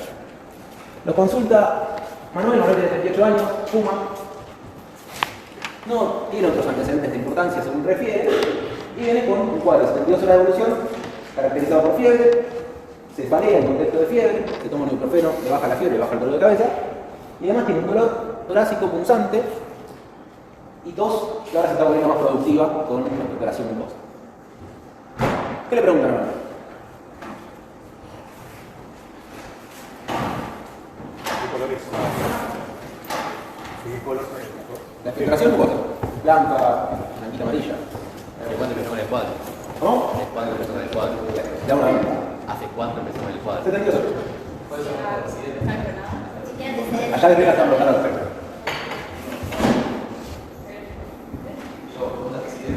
Sí, vive en Buenos Aires. Y en San Telmo, en un departamento. No estuvo internado. Dice que nunca se sintió así, sí. Fuma. Tuvo contacto. ¿Con contacto? ¿Con qué? Estaba enfermo. Con... No identifica algo. No tiene antecedentes, no toma medicación. ¿Cuál es su labor? ¿Su trabajo? Es empleado en el gobierno de la ciudad, en una dependencia, en una oficina de gobierno. ¿Quiere un perro?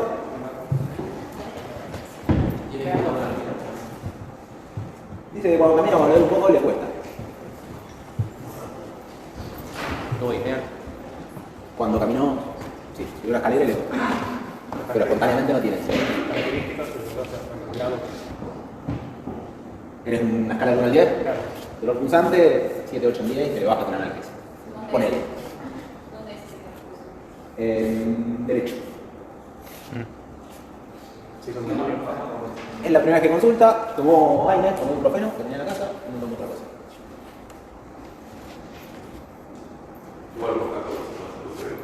No en el último tiempo. Dice, se tocó por COVID hace 1 año y medio y tuvo COVID leve.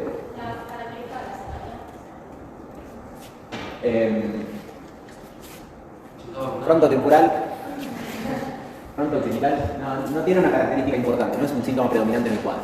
Cuando le baja la temperatura, le baja el dolor. No tiene termómetro el chico. Pero dice que tuvo equivalentes febriles y a eso le llama registro febril. ¿Está vacunado para? Pero igual no sé por qué Nunca le dijeron que tenía que vacunarse para neumococo. Salvo que trabaje. No, en realidad la única indicación sería si estaba aquí está importante, pero nunca ningún médico lo vio y nunca nadie le dijo que había que vacunar. Ni para gripe ni para ningún. ¿Tiene una terapia de terapia? No, los primeros que consultan están clavados así. Fuma desde los 20 y fuma más o menos un paquete por día, un poquito menos.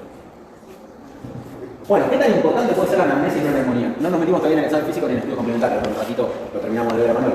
Pero, ¿qué cosas puedo pescar en una anamnesis que me pueden ayudar a resolver el cuadro de neumonía?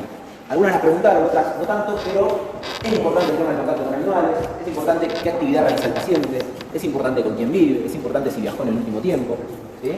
Porque eso me puede escapar la olla de alguna sospecha de un germen que si no lo pregunté, no lo voy a pensar y nunca lo voy a encontrar. El clásico es la cosa. ¿Sí? Ahora vamos a desarrollar un poquito, creo que es una clase completa, esas cosas que no me gusta tanto, pero estos datos epidemiológicos me pueden hacer pensar en infecciones que si no lo activo no lo voy a pensar. ¿Bien? Así que siempre indagar contacto con animales, siempre indagar profesión, viajes en el último tiempo, que son preguntas que me llevan menos de un minuto y que muchas veces abren el abanico de la sospecha que de otra manera no se abriría. ¿Sí? ¿Me escuchan allá arriba? Avisen si los escuchan. Bueno, ¿cuáles son las causas más comunes de neumonía? Hagan un top 3. La primera, ¿cuál es? La primera es tuberculosis, dicen acá. La primera es viral. Influenza, dicen allá, neumococo. ¿Cuál es la primera? Neumococo. La primera causa en toda la población es neumococo. Si agarra sus poblaciones, en la mayoría de los casos sigue siendo neumococo. ¿Sí? Va a haber ámbitos en los cuales por tuberculosis le pueda llegar a ganar neumococo, pero en general, si tenemos una visión un poco más panorámica, va a ser neumococo la primera causa. ¿Cuál es la segunda causa? No. Bueno, vamos por el hijo. Lo primero que tengo para decirles es que en la mitad de los casos no sabemos qué causó la neumonía. El paciente resuelve el cuadro para bien o para mal y no tuvo diagnóstico de neumonía porque los métodos diagnósticos que tenemos disponibles o porque la gravedad del paciente no lo meritaba o el método diagnóstico no fue suficientemente sensible y específico para arrojar un resultado. De la mitad de los casos que sí es conocida la etiología, el rey es neumococo. ¿Sí? En segundo lugar, depende de la literatura que lean. Si es muy vieja, los virus van a estar más abajo, pero si es literatura más o menos reciente, los virus respiratorios como grupo son la segunda causa lejos. Y dentro de los virus, dependerá la temporada, ¿no? Tuvimos un momento en que COVID estuvo acá un año largo y nos costó ver una neumonía por neumococo en un año. Pero lo habitual es que la influenza sea el virus respiratorio más importante. Y este año volvió a ser, claramente. ¿Sí? La tercera causa, el tercer lugar en el ranking, está un poco más disputado según qué población agarra. Y ahí sí aparecen las bacterias atípicas en población joven, Haemophilus si quieren en población que tenga alguna secuela pulmonar. Staphylo aureus también es una causa importante. Y hay otras que están más restringidas a ciertas poblaciones. Los bacilos gram-negativos en población de adultos mayores, pseudomonas en población también con secuelas pulmonares, como bronquitis, tuberculosis quística, inmunocomprometidos. ¿Bien? Y otras que se asocian a algunos datos epidemiológicos particulares. Citacosis al contacto con agua, directo, al contacto con aguas dulces contaminadas con leptospira, Hanta al contacto con roedores, dependiendo de la zona, qué tipo de roedor, y alguna otra cosita más. ¿Sí? ¿Estamos bien hasta acá? Bueno, fíjense que una de cada 10 o una de cada 6 tienen más de un agente etiológico causal. Pueden ser dos bacterias, pueden ser virus y bacterias, dos virus. ¿Bien? Y COVID fue durante un largo tiempo un problema importante. Y en este cuadro hay links entre datos de anamnesis y agentes posibles. Se me queda un poquito viejo, esto es pre-pandemia, no va a estar SARS-CoV-2 acá, pero hay algunos datos que nos pueden hacer pensar en bichos un poco más raros y menos frecuentes que uno no siempre piensa y a veces podría llegar a estar. ¿Atacamos bien? Bueno. Neumonía, neumococo, neumonía, virus respiratorio. ¿Cuándo pienso en otras cosas? Pseudomonas lo habíamos dicho, patología estructural pulmonar, uso de antibiótico amplio espectro en el último tiempo, neutropénico febril, quiere decir eso, y situaciones en las cuales haya inmunocompromiso son factores de riesgo para tener pseudomonas. ¿Por qué es importante pensar en pseudomonas? por el patrón de resistencia que tiene. Muy bien. Los empíricos habituales no cubren pseudomonas. Si quiero cubrir pseudomonas, tengo que cambiar el antibiótico que indico. Y ahora vamos a ver eso también. Virus influenza va a ser estacional, con el cambio climático que hay. Cada vez nos parecemos al trópico, donde circulan todo el año el virus influenza. Y hay poblaciones que se llevan mucho a ver con el virus influenza. Los mayores de 65, los menores de 2 años, inmunocomprometidos, insuficiencias renales, cardiópatas, diabéticos, etc. Que son todos los grupos de riesgo que deben vacunarse todos los años. ¿Sí? Y esta Staphylococcus tiene, como bicho muy virulento que es, la posibilidad de llegar al pulmón de distintas maneras y generar distintos cuadros pulmonares y cuadros a nivel general. Pero básicamente puede llegar o por vía aérea o por sangre. Si llega por vía aérea es una neumonía primaria que se comporta como una neumonía muy agresiva, con tendencia a necrosar el parénquima y con tendencia a cavitar a veces. ¿Sí? Son cuadros rápidos, que clásicamente si van a leer los libros van a ver que describen que es un cuadro post-gripe. La otra forma de llegar es por embolia. En ese caso son neumonías secundarias de embolia y el patrón va a ser completamente distinto. Va a dar más nódulos bilaterales, cavitados. ¿Bien? Bueno. ¿Dudas? Volvamos a Manuel. Manuel tiene un cuadro de la evolución. ¿Lo podemos encasillar como una neumonía probable? Sí, podemos. Veamos qué presentación clínica suelen tener las neumonías. Fíjate, la fiebre no está siempre la fiebre. Está bastante menos de lo que uno cree. Entre una de cada 10 y una de cada 3 neumonías pueden presentarse sin fiebre. La tos, que uno pensaría que es un síntoma predominante, está en la gran mayoría de los casos, pero hay algún caso que se presenta sin tos y que el síntoma puede ser fiebre y disnea, por ejemplo. El dolor pleurítico dependerá de que el proceso esté cercano a la pleura, si no, no le va a doler. ¿Sí? Y la disnea dependerá del resto del pulmón que tenga el paciente y de la capacidad del paciente de censar su disnea. Hay pacientes que vienen con criterio de terapia intensiva y dicen que no les falta el aire, puedes respirar y 40 por minuto. Bien, depende mucho de esos aspectos también. Las neumonías pueden presentarse con clínica que no señale exactamente el pulmón, por ejemplo, deterioro sensorio, descompensación de patologías de base, un paciente diabético que controla bien su glucemia y de repente hace una hipo o hace una hiper muy importante, o con signos ya de gravedad por compromiso amplio, con mala mecánica, con cianosis, etc. ¿Sí? Usualmente en las neumonías de la comunidad el paciente consulta dentro de la semana, 2 semanas de evolución, salvo que sean procesos más crónicos que los hay. Y al final le vamos a dedicar una o dos diapositivas. Ante esta clínica, hacemos una anamnesis, un examen físico completo, saturamos al paciente y tenemos un diagnóstico clínico de presunción. Vamos a revisar Manuel. ¿Te acuerdas del cuadro más o menos? Bien. Bueno, Manuel está hemodinámicamente, un poquito taquicárdico, una taquipnea leve, con fiebre, saturando 94 al aire ambiente. ¿Eso está bien? No. Y es poquito para él, ¿no? Tiene 18 años, como que fume. Debería saturar un poquito mejor. Tiene regular mecánica ventilatoria por la taquipnea, y oculto, no se escucha ningún ruido patológico, el movimiento vesicular se escucha bien, y no tiene otros ruidos agregados de patrones obstructivos, ni mucho menos. ¿Bien? ¿Revisarían algo más? ¿A la percusión? Nada. Nada. Son solo.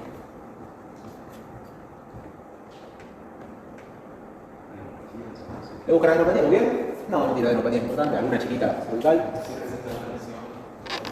¿Lesión de qué tipo? Sí, por Bien, hay que revisar la piel. ¿Qué más? Observación de fauces y Muy bien, registrar la boca del paciente. Perfecto. En realidad hay que hacer un examen físico más bien completo, dependerá del tiempo que tenga para el paciente, pero hay 2 o 3 cositas que tienen que ver, o al menos preguntar si tiene lesiones, si le duele tragar, si identificó alguna úlcera, si identificó alguna otra cosa que nos pueda dar alguna pista.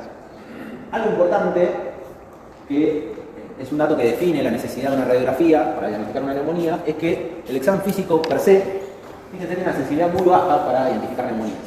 ¿Sí? 4 de cada 10 neumonías se identifican con el examen físico, 6 de cada 10 no. Así que sí o sí hay que necesitar una placa para hacer un diagnóstico de neumonía mínimo. Y el otro punto es esto de hacer un examen físico lo más exhaustivo posible, lo más completo posible. Manuel tenía una lesión papular, barra nodular, ahí con una ulceración que metió una costra necrótica, compatible con un forúnculo en la zona de la axila derecha. Es lo único que le encuentran, además del tema de la taquipnea y la probable hipoxemia que tiene con esa saturación. ¿Bien? ¿Estamos bien? Bueno, ¿qué otras cosas se pueden encontrar en el examen físico de una neumonía? Bueno, puedo encontrar un proceso que no sea solo una neumonía, sino que tenga un proceso sistémico el paciente. Puedo encontrar lesiones maculopapulares, puedo abrir la boca en un tango web, encontrar un malestar dental, encontrar procesos infiltrativos a nivel de vida superior, el clásico herpes de la fascia herpética, de la fascia neumónica, digo, forúnculos. Puedo encontrar cosas que el paciente no conocía que tenía, por ejemplo, un debut HIV, o puedo encontrar cosas que me señalen enfermedades oportunistas diseminadas o cualquier otro tipo de cuadro. ¿Sí? ¿Bien? ¿Dudas? Bueno, ¿cómo evaluamos a Manuel? ¿Qué le pide? ¿Ya lo revisaron? ¿Hablaron con él? ¿Van a hacer una placa? ¿Van a hacer algo más? ¿Un labo? ¿Qué le pedirían? Hemograma. ¿Hemograma? ¿Qué más? Están dentro del hemograma. ¿Listo? Ah, glucemia por ¿De laboratorio le pide algo más? Glucemia. ¿Una glucemia? ¿Bien? ¿Qué más? ¿Qué quieren ver del laboratorio?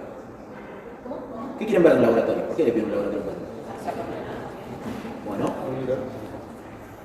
Buscar comorbilidades, quizás el paciente diabético no se conoce, le hago una glucemia. Bien.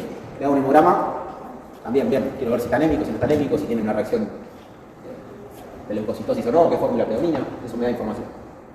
La función renal, ¿por qué la quieren ver? Bien. Y para ver si no tiene un impacto sistémico. ¿Sí? Puede ser un criterio de gravedad, el deterioro de la función renal. Si tiene el hepatograma alterado, puede señalar algo que está pasando a nivel sistémico. Y todo lo que pida, intenten imaginarse qué pasa si les está alterado y cómo les está alterado y a qué lo van a asociar. No se pide por pedir porque después encuentro cosas que no puedo interpretar. ¿Bien? Y ahora vamos al diagnóstico etiológico corporal. ¿Qué pedimos en una evaluación inicial de neumonía? Bueno, la placa va a ser mandatoria porque va a definir el diagnóstico. Acuérdense, de vuelta, no define etiología, la radiografía, ni siquiera una radiografía, define etiología.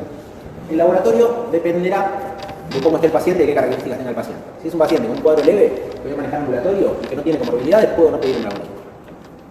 ¿Sí? Ahora, si tiene algún criterio de gravedad, tiene comorbilidades, tiene edad, bueno, realmente le pido un laboratorio para asegurarme que todo está bien o para dimensionar el daño sistémico que pueda llegar a tener el paciente. El testeo HIV no es de neumonía, es de cualquier atención médica, debe ofrecerse y debe repetirse periódicamente en el contexto de qué exposición tenga el paciente. El paciente que hay que testear cada 3 meses y el paciente que testea una vez en la vida. Depende mucho del individuo y de lo que pueda hablar con la persona. Sí.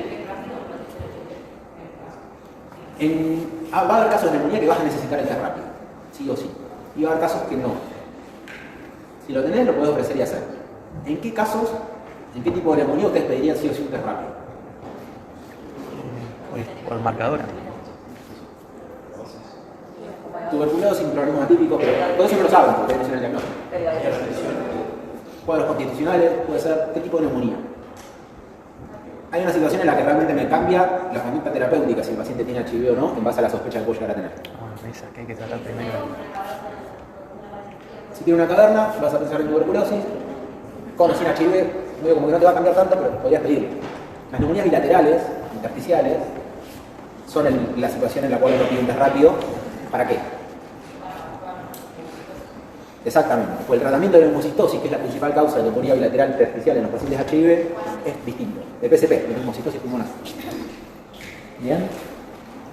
Bueno, salvado de todo el testeo, tomografía. ¿Cuándo pido tomografía? Hay situaciones como la neutropenia febril que pido tomografía si sospecho foco pulmonar de entrada, porque el paciente no tiene neutrófilos y no me va a hacer infiltrados que pueda haber en una radiografía. Y hay otras situaciones en las que las reservo para dudas diagnósticas, para pacientes que la radiografía no es concluyente. ¿Sí? Bueno. ¿Vamos bien? Esa es la placa manual. ¿Ven algo?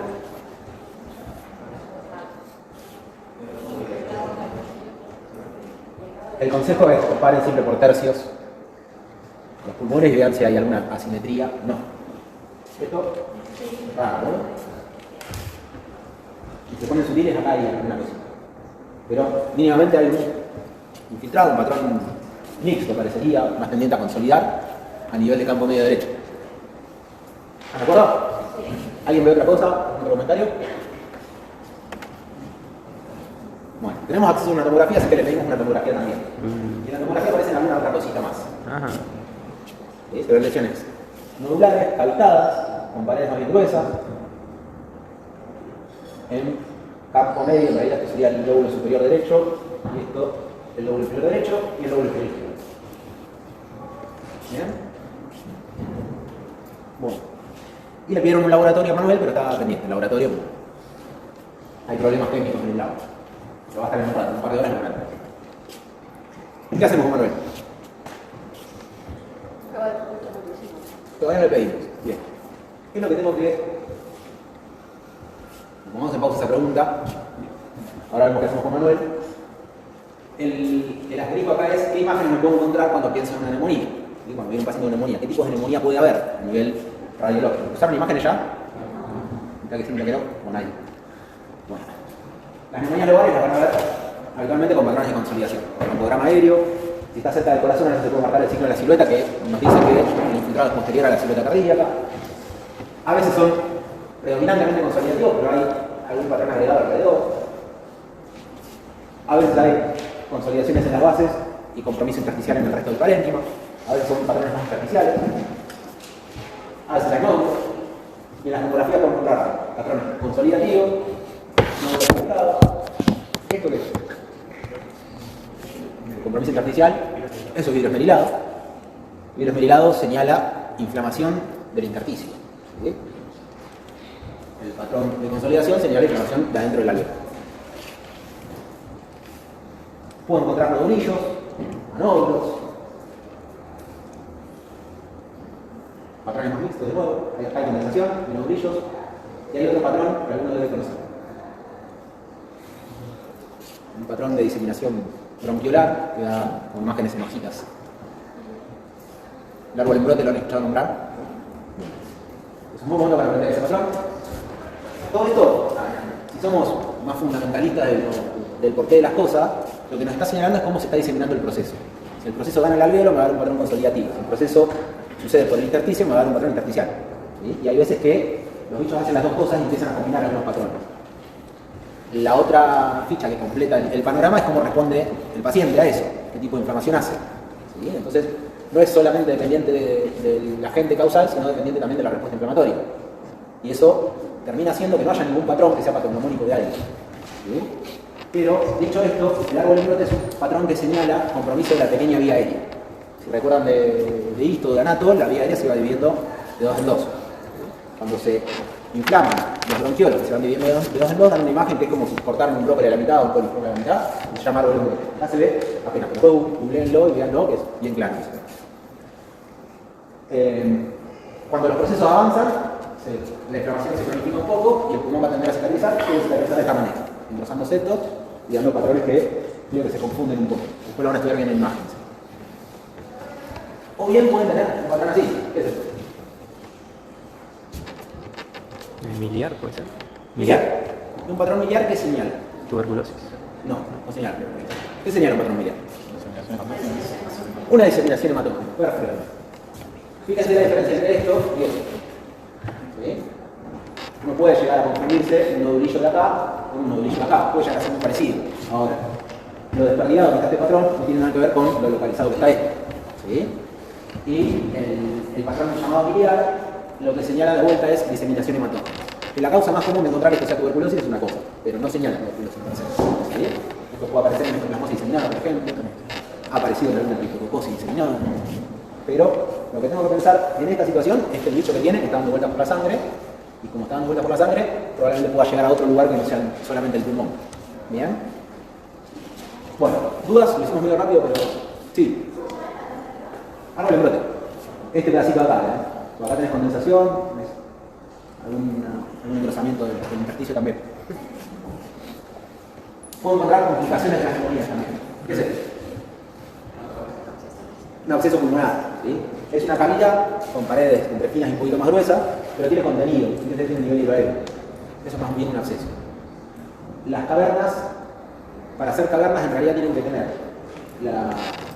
la cavidad, ¿sí? Con una pared gruesa y comunicada a un bronquio. La comunicación bronquial define la caverna. ¿Cómo?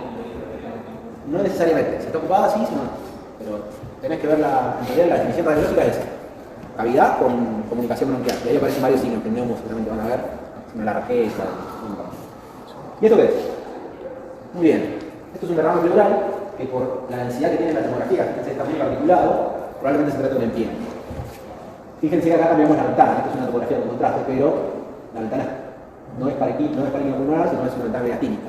Cada vez que quiero ver cosas que no son pulmón en tórax, veo una ventana mediastínica. Mediastino, pleura, pericardio. ¿Sí?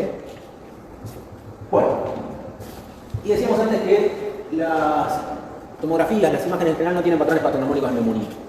Fíjense que lo de arriba es algo que no es COVID y lo de abajo es COVID. Esto era una neumonía por hemófilos, esto también era una neumonía por hemófilos, esto es una neumocitosis pulmonar y esto es una neumonía por influenza. Fíjense influenza.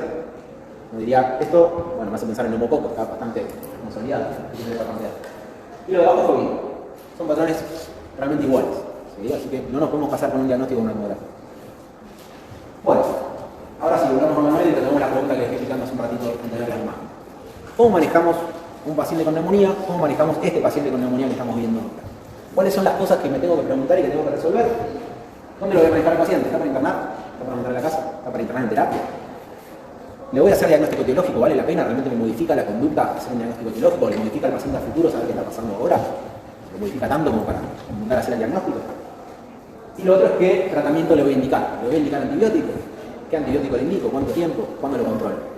¿Sí? La idea es responder estas preguntas con Manuel. ¿Qué hacemos con Manuel? Puede que no defina ya si lo interno o no lo interno, que necesita pedir alguna otra cosa, pero ¿lo internarían? Levanten la mano quien lo interna o no. Depende de la característica. No habría que corregirle las situaciones, para eso se interna. Levanten la mano quien lo interna a Manuel. ¿Quién lo interna a Manuel? Levanten la mano. ¿Quién no lo interna a Manuel? Hay un 40% de voto en blanco, chicos. ¿Qué pasó? O sea, yo creo que tiene que estudiar por el tema de las calificaciones, ¿no? Acá dicen que las calificaciones les ponen un poco nervioso y que lo internaría para estudiar. ¿Qué opinan de eso? ¿Parece bien? Pautas de alarma.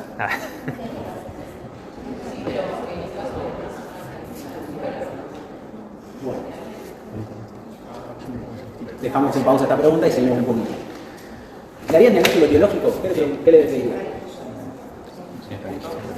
O un regulador cerebral y es ejecutivo. Hemocutivo, bien, esputo, bien, ¿vale? Bueno, si tengo la herramienta y considero que es necesario ahora endoscopiar al paciente, puede ser una opción. Podemos esperar el esputo y el hemocutivo 48 horas y ver qué resultado da antes de meterle un tubo para lavarlo. Pero son herramientas.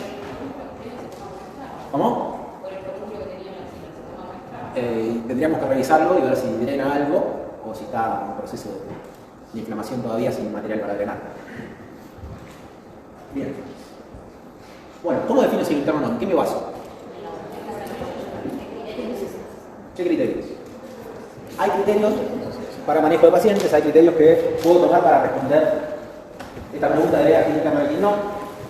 Son básicamente escalas de predicción clínica. ¿Qué buscan predecir? Buscan predecir qué paciente en un mes puede estar ventilado con inotrófico o muerto.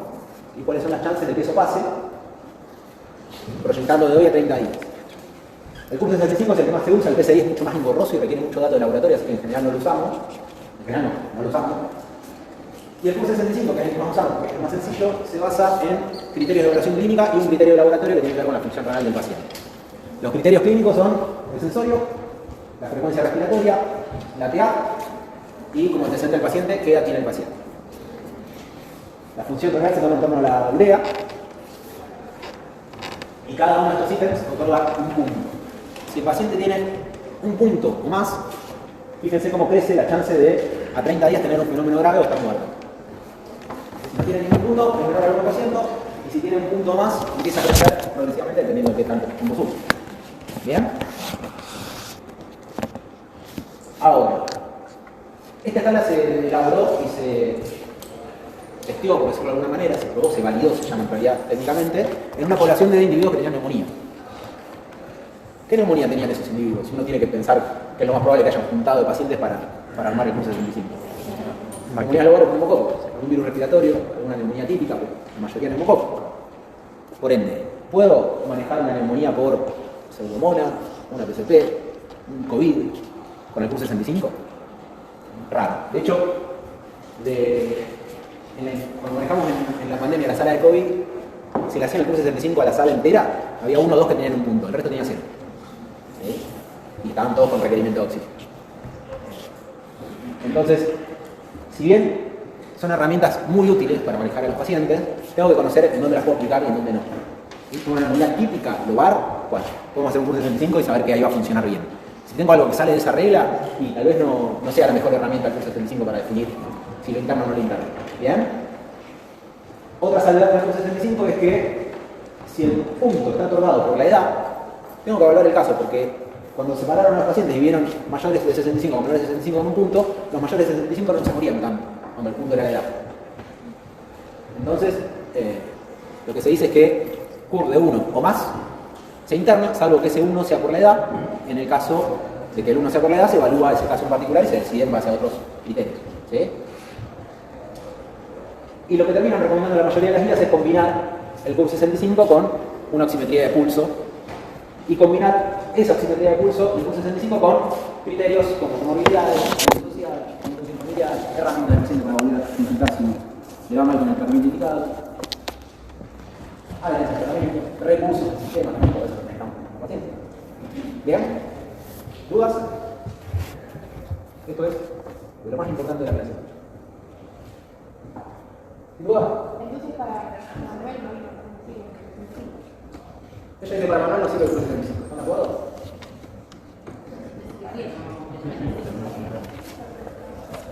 Manuel se hace el 94 y tiene un curso de 75 de eso. No es mayor de 75, no tenemos el laboratorio, vamos a decir que la función renal está normal, la ansiedad es normal y la frecuencia respiratoria menor a 30, tiene 26. Los mismos Pero los él no tiene una neumonía de baja. Tenía otra, una cavitación, eso significa que tiene otra. Tenía una o más cavitaciones, Tenía una neumonía. localizadas en una. Tenía una neumonía. ¿Qué les puede hacer pensar eso?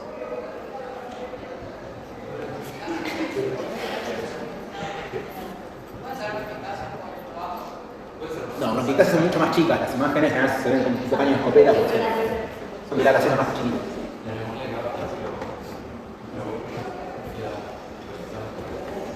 Una pregunta válida, vamos por ahí, sería ¿cómo llegó el bicho que le está causando eso al pulmón? Claro, si es bilateral, debe ser hematoma. Es bilateral, tiene un nódulo cavitado, tiene un cuadro agudo, te dice que hace 3 días que está así, y tiene una lesión en piel, como decía el compañero allá. Tiene un fórmula en la axila. Bueno, ¿qué pueden pensar?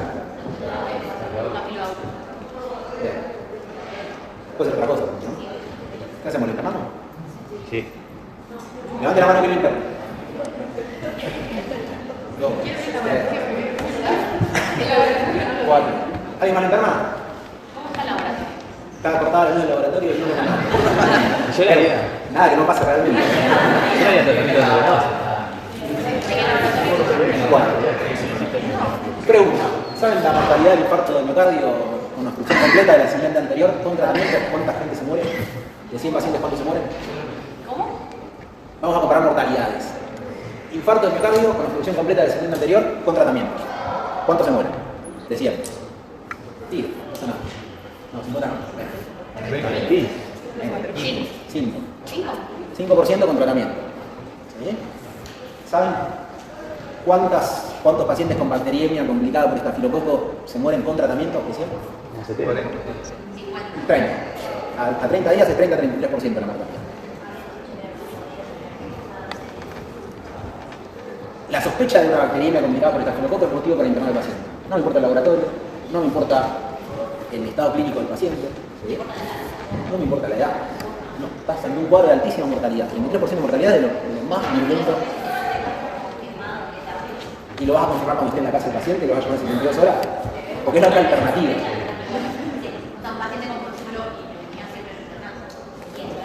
¿Qué aceleración complicada? No, te diría que no. Puedes tener una neumonía con un virus influenza y un forúnculo que salió el paciente porque tiene forunculosis a repetición y son dos fenómenos separados. No necesitas internar. Ahora, el patrón que tiene este paciente es un patrón de neumonía secundaria, por el estafilococo. Nódulo cavitado con un forúnculo que lo tenía ahí también hace un par de días. ¿Bien? Entonces, si pienso que puede ser eso, lo tengo que internar. Yo tengo que mandar a casa un infarto de 3 arterias. No se casen con esto. ¿Sí? Les pongo un ejemplo que sale de eso a propósito, para que les quede claro el concepto del alcance de las herramientas y de las guías clínicas en general. Toda guía clínica le va a meter esta letra chica de criterio del médico tratante, siempre. ¿Sí? Si el paciente está todo bien, pero no tiene guita en la SUBI, ¿no? Podemos ver a las 48 horas, 5 horas, y por eso lo podemos dar. ¿Bien? Bueno, quiero hacer diagnóstico etiológico, dijeron que pedir el escudo y motivo, estoy de acuerdo. Este es un abanico de herramientas diagnósticas para etiología de neumonía que cada uno usa según tiene y según sospecha la etiología del paciente. Hubo una época que a toda neumonía se le sacaba para COVID, ya no debería ser así a esta altura. Pero dependiendo de que esté buscando y qué cuadro clínico tenga, voy a echar mano a una u otra herramienta. El escudo, ok, si el paciente tiene pectoral y el escudo tiene que ser representativo, ¿qué era eso? Un criterio microscópico. Menos de 10 células epiteliales, más de 25 polimorfos nucleares por campo, y eso me dice que. ¿Y sirve para estudiar? ¿Que sirve por qué? Porque es de los... Porque es de la vía aérea baja. ¿Sí? Si no cumple esos criterios, lo que infiero es que la muestra viene de la vía aérea alta. Y lo que pasa en la vía aérea alta no suele ser lo que pasa en la vía aérea baja necesariamente.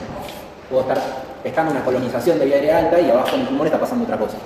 Entonces, siempre me fijo si es representativo y si crece en una cantidad considerable como para echarle la culpa. ¿Sí? Esto es igual al urocultivo. 10 a las 5 unidades formadoras. 10 a las 5 unidades formadoras de neumonía. Al escudo le puedo hacer incisiones y mirar a ver qué bicho se ve, qué bicho que domina. Puedo hacer un Sim-Nielsen, y si veo vacilos de alcohol resistente, tengo una diagnóstico de tuberculosis pulmonar. Y en ese caso no me importa si es representativo o no, tiene tuberculosis, no la va a tener colonización de la vía aérea superior o sí, pero es enfermedad igual. ¿Sí? Y los cultivos los voy a pedir según sospecha. Si sospecho una neumonía fúngica, no lo voy a cultivar en un agarzán. En un cultivo micológico, un agarzán o depende de cómo esté buscando, qué cultivo le voy a indicar. Puedo tomar unas muestras respiratorias, hablamos del VAL, hablamos de aspirado traqueal, en algunos pacientes que de repente están ventilados después de hacer un aspirado traqueal. O incluso necesitar una biopsia pulmonar para hacer un diagnóstico de neumonía en algunos casos seleccionados. Los hemocultivos tienen este rendimiento en neumonías bacterianas. En neumonía viral nunca voy a encontrar nada en un hemocultivo. Y puedo también pedir serología para algunos cármenes en particular. Los hisopados de virus respiratorio ganaron mucho terreno en los últimos años y es por eso que ahora se diagnostican mucho más y por eso están en segundo lugar en la capa. Sí.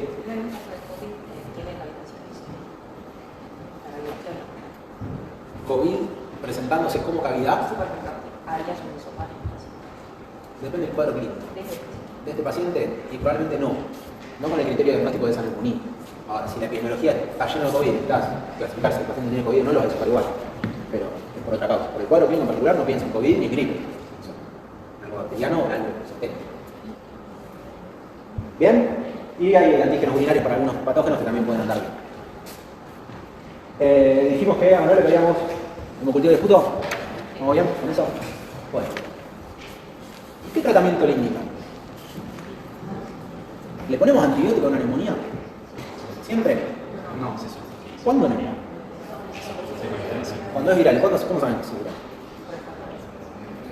Por el patrón, que no hay patrón patognomónico. No, pero el hisopado. Claro, pero eso no es automático.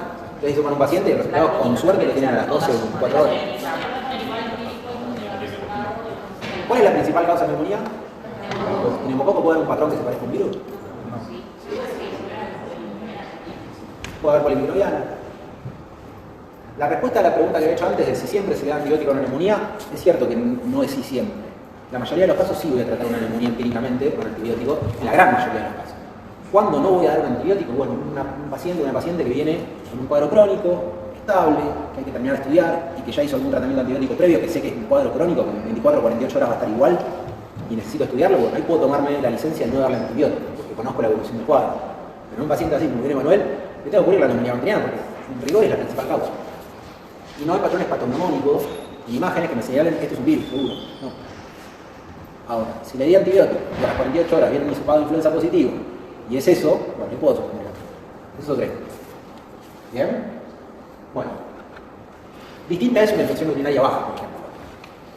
Puede llegar a ser muy molesta, pero que en el 90-95% de los casos no va a evolucionar en la pilonería. Entonces puedo esperar el cultivo para indicar el antibiótico y dar un tratamiento sintomático de 2 o 3 días. ¿Sí?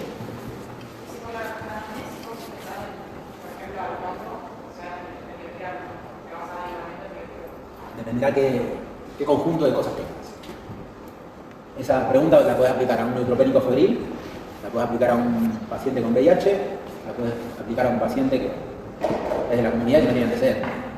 Y la puedes aplicar a distintos patrones clínicos y radiológicos. Entonces, Dependerá de la situación. Quizás haya alguna situación en la cual no pongas antibiótico y busques directamente el hongo. Habitualmente algún tratamiento antibiótico baja. Sí. No. A la gran mayoría de los casos le da un tratamiento empírico. Bueno, lo que decía antes, si vos tenés un cuadro crónico que ya hizo tratamiento empírico, que no respondió, si lo necesitas estudiar y vas a hacer una endoscopía o un lavado bronquialveolar buscando la causa de lo que te está pasando, porque no te respondió al esquema previo, ahí no vas a poner un antibiótico. Pero en la gran mayoría de los casos sí. Un cuadro agudo de 48, 72 horas de neumonía, va con antibiótico, seguro. ¿Bien? Bueno, ¿en qué base la decisión de qué antibiótico dar? Válido para cualquier indicación antibiótica. Cualquiera. ¿Qué tan grave está el paciente? ¿Qué me dice eso? ¿Qué tan grave está el paciente? No, digo, tengo una gravedad X en un paciente. ¿Por qué me modifica mi actitud terapéutica? Bueno, esa es una respuesta.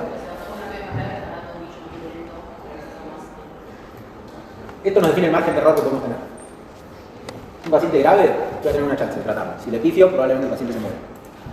Tengo un paciente que tiene un cuadro moderado, leve, bueno, puedo ser un poco más tacaño con el espectro que vaya a cubrir. ¿Sí? Pero lo que me da la gravedad es el margen de error. Si le pifio al tratamiento, se sabe en las neumonías bacterianas en general que instaurar un tratamiento adecuado a las 48 horas después de un inadecuado es lo mismo que el paciente haya consultado 2 días más tarde, como si no hubiéramos hecho nada en cuanto a su mortalidad futura. ¿Sí? Así que es una decisión que no se toma al liviano.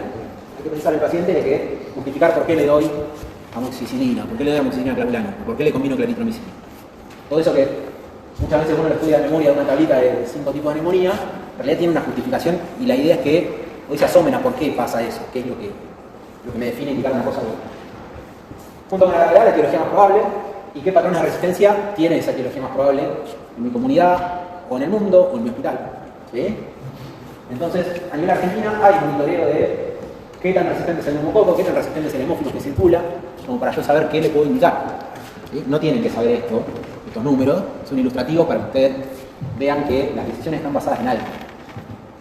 A veces ese algo es un poco más turbio que otras veces, pero en general toda decisión médica, toda guía clínica está respaldada en datos. Uno, conociendo esos datos de dónde vienen, los va a poder aplicar mucho mejor. Nosotros sabemos que en Argentina la sensibilidad al neumococo a penicilina está conservada. ¿Sí? La gran mayoría de los aislamientos son sensibles a penicilina, tanto para focos meningios como para focos no meningios. Así que si piensan en neumococo en Argentina, con amoxicilina alcanza, con ampicilina alcanza. ¿Bien? Ahora, si piensan en amófilo, muchos son resistentes a ampicilina porque tienen beta-lactamasa, entonces le tengo que agregar el inhibidor de beta-lactamasa, no agregar el clavulano. Eso es lo que quiero decir con patrones de resistencia. Bueno, vamos a aplicar esto un poquito. Supongamos que tengo un paciente que tiene criterios de manejo ambulatorio, no es manual. Otro paciente. Tiene un curso de 65 de 0, satura 95, la imagen tiene una neumonía lobar. ¿Cómo lo manejo? Bueno, no tiene comorbilidades, no es necesario un laboratorio, no se lo pide. En ese caso le voy a hacer el CRB 65, no el curso 65. Que se hace en algunos lugares del mundo. En Gran Bretaña, por ejemplo, hace CRB 65 porque tiene un primer nivel muy fuerte y no usa el laboratorio para esto. No le pido el agua, no es necesario que profundice en el diagnóstico etiológico porque el paciente no tiene comorbilidades, es un primer episodio, lo voy a tratar empíricamente. ¿Cómo lo trato? Dependerá de estos dos datos. Es joven, no tiene comorbilidades, curo el neumococo y nada más. Y lo controlo a las 48 horas. Tiene alguna comorbilidad o es mayor de 65, y voy a cubrir también hemófilos por axela que con el clavulano. Y lo que me tengo que preguntar siempre es, ¿tiene criterio para cubrir gripe? ¿Tiene criterio para cubrir pseudomonas? ¿Tengo que pensar en Staphylo aureus? Si es un cuadro que no amerita ninguna de esas cosas, probablemente va a ser amoxicilina clavulana. O no. Ahora, si cambia algo de eso, voy a tener que cambiar el antibiótico o agregar un antibiótico. Si tiene, por ejemplo, bronquiectasias, quizás tenga que pensar en pseudomonas y ahí agregarle al amoxiclavulánico una quinolona que cura pseudomonas. Porque sé que el amoxiclavulánico no cubre pseudomonas. ¿Bien? ¿Se entiende? Bueno, si es un paciente que decide internar, Manuel, lo decide internar, tengo que analizar si está para internar en sala general o terapia intensiva. Bueno, para eso también hay criterios, son bastante obvios los criterios en cierta forma, paciente que necesita ventilación mecánica o que tenga shock séptico, que lo tenga que indicar drogas inotrópicas, lo tengo que monitorizar y va a tener que estar en terapia intensiva sí o sí. Bien. Y después está todos los criterios que me señalan que esto puede pasar. Igual, muchos se solapan con los criterios de sepsis que van a ver en la clase de sepsis y demás. ¿Sí? Pero normalmente nos basamos en esto para decir, che, este paciente se va a complicar, vamos a hablar con el terapista y el terapista te dice sí o no. O sea, la realidad. Esto es un criterio de manejo dentro de la internación. Pero obviamente, si tenés un paciente con mala mecánica, se va a agotar y necesitas ventilarlo para que siga viviendo, no vamos a la casa. ¿Bien? Bueno, a estos pacientes siempre les voy a hacer laboratorio, muchas veces con ácido base, muchas veces con la rápida HIV, y les buscaré el diagnóstico etiológico, porque la gravedad lo merita. ¿Sí? Si me interno en sala general, con los jueguitos, ¿qué cubrimos? Bueno, cubrimos un poquito más de espectro de lo que vamos a manejar ambulatoriamente. Vamos a cubrir enterobacterias, vamos a cubrir hemófilos y coraxelas siempre, obviamente además de neumococo. Entonces, ampicilina sulbactam va a ser el antibiótico troncal de esos pacientes. Si además creo que puede tener una química, le agrego claritromicina. Y me hago la misma pregunta. ¿Tiene criterio de pseudomonas? Si lo tiene, voy a sustituir el ampisulva por una penicilina que sí cubra pseudomonas. Por ejemplo, ¿cuál? Pipertazo, ¿qué otra? Sigamos por espectro creciente, las cefalosporinas son las primeras que cubren pseudomonas. Hay una cefalo de tercera que cubre pseudomonas y después la cuarta. Ceftazidime es la primera droga en la escalera que llega a cubrir pseudomonas. Después viene cefepime y después ya viene piperacina tazobactam y los carbapenemas. Mepenem, meropenem. ¿Sí? Así que elijo una de esas. Esas también cubren estos patógenos, así que cambio antisulva por la penicilina antipseudocónica que elija. Ninguna penicilina cubre micoplasma, clarina y legionela, así que si quiero cubrir algo de eso, voy a poner clarina. ¿Con penicilina te referís a Beta-lactam. Sí. O sea, las penicilinas, los ciprotazos, los carbapenémicos que le hacen derivados. Pero sí, beta-lactam. Voy a corregir. Bueno, me tengo que preguntar, ¿puede ser un estafilococo? Y si puede ser un estafilococo, ¿qué droga se usa para los cuadros graves de estafilococo? Vancomicina. ¿Sí? Unánime esa respuesta, ¿eh? Y banco es sinónimo de inflamación, la banco oral la dejo para el clostridio, pero no atraviesa barrera intestinal, no se absorbe. Si tiene un criterio para manejar una infección grave por estafilo, no importa en dónde, piel, pulmón, músculo, parte blanda, lo que sea, va a estar para internar el caso. Y en ese caso, la vancomicina es la droga de eso. Si es temporada de influenza, los antivirales está perdiendo mucha la calidad, la evidencia que tiene, se suele usar todavía, pero probablemente en cualquier momento lo ponga. ¿Está bien? Bueno, y si está para internar en terapia, obviamente, acá estamos hablando de tratamiento antibiótico, pero necesitamos hacer el soporte vital, vamos a dar el oxígeno si necesita, con la FIO2 que necesite para mantener una buena oxemia, le vamos a comprar los signos vitales, le vamos a hidratar si hace falta, etc. Las diapositivas de la gente.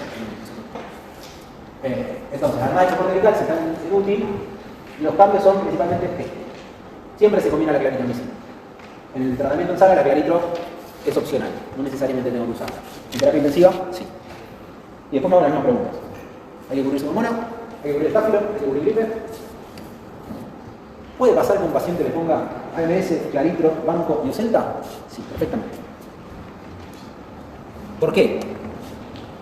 Porque es un paciente grave, tiene un cuadro de una mortalidad altísima y no le puedo dar, tengo un solo tiro para hacer. Hay un axioma de los yankees, lo tienen en una frase bien clásica, que es golpear fuerte y rápido y después desescalar. Tomo todas las muestras que necesito para hacer un diagnóstico etiológico, indico un antibiótico, un esquema antibiótico que cubra la mayor cantidad de posibilidades que me puedan justificar el cuadro del paciente, y a las 24 o 48 horas, cuando tengo el aislamiento, lo dirijo. Suspendo todo lo que necesito y dejo solamente lo que necesito. En este caso, se necesita la actividad de la más la claritromicina. ¿Cuando va a terapia? Sí. Ese es el mínimo. En útil. En sala, puede que sea combinado, puede que sea solo antisulfa. En útil, si o sí, querías actividad de la más claritromicina. Exacto. Le tenés que cambiar el antisulva por la penicilina antipseudocónica. Y claritromicina. Entonces puede ser que pongas pipertazo clarito. Claro. O pipertazo clarito banco. Sí, te quedan dudas si no es un estafilococo. ¿Bien? ¿Dudas? COVID tiene su manejo, no nos vamos a detener acá. Gastamos mucho antibiótico sin demasiada causa en COVID y eso genera impacto en las resistencias bacterianas. Bueno, volvamos. Manuel. ¿En qué estamos con Manuel? ¿Lo habíamos internado o no? Los 4 que lo internaron al principio. Le hicieron el punto, le hicieron el cultivo. ¿Qué empírico le ponen a Manuel? ¿No sé? Dígame. Después. Estamos acá, ¿no? Un paciente internado en sala general, no está con la terapia, Manuel.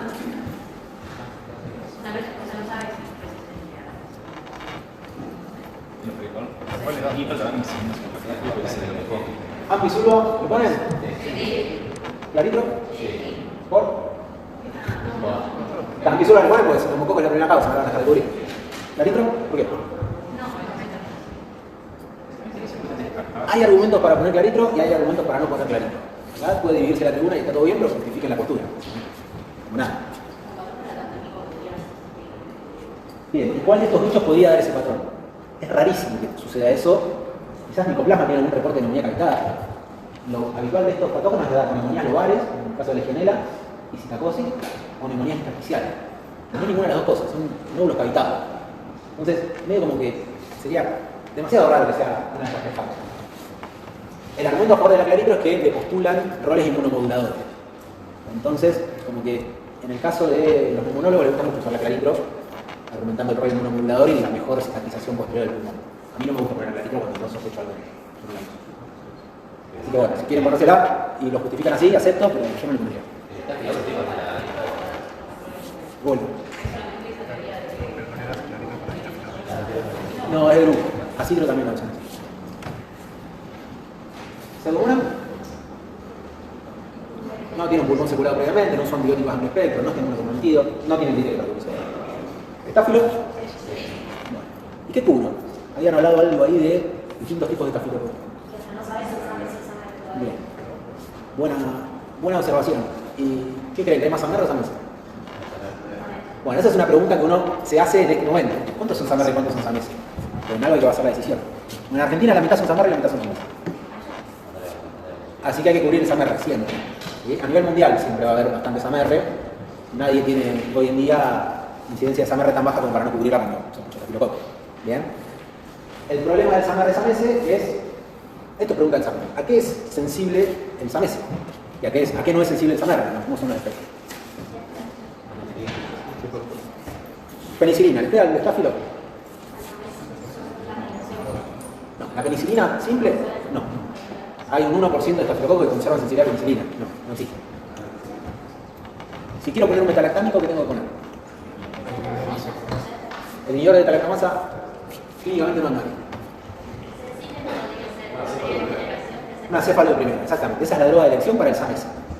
La cefaloprina de primera generación. Para el Samesa. Cefalexina, si es bioral, cefalotina uy, se me está ahí. La otra que no usamos ahora. Cefasolina, gracias. Para indicaciones endovenosas. ¿Sí?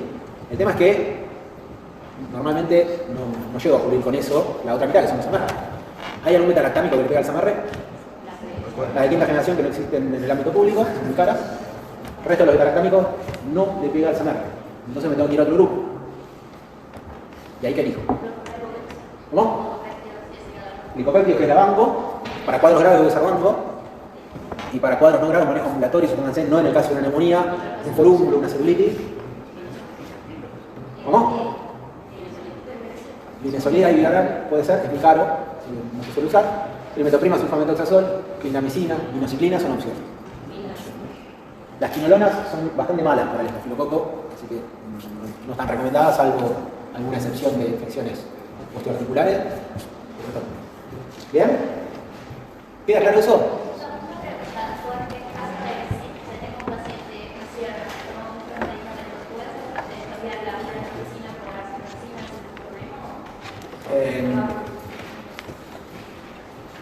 No lo sé.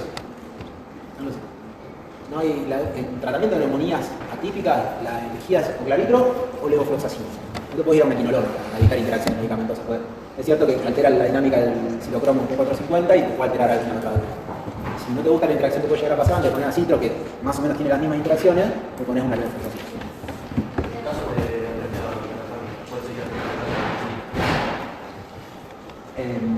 Depende de la situación, puede ser claritro o levo.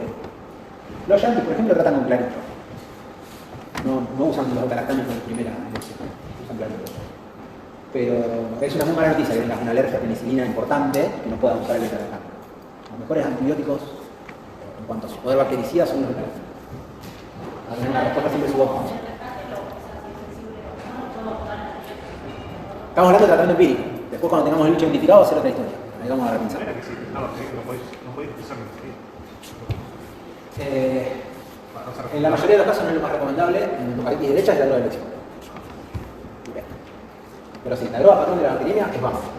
La mejor combinación es ceftarolina con daptomicina, que son dos antibióticos más modernos, pero que sale del tratamiento de eso del departamento por madre. No se usa. En muy pocos lugares que lo tienen. Bueno, ¿qué le ponemos a Manuel? Ambisuroácido, muy bien. Estoy de acuerdo.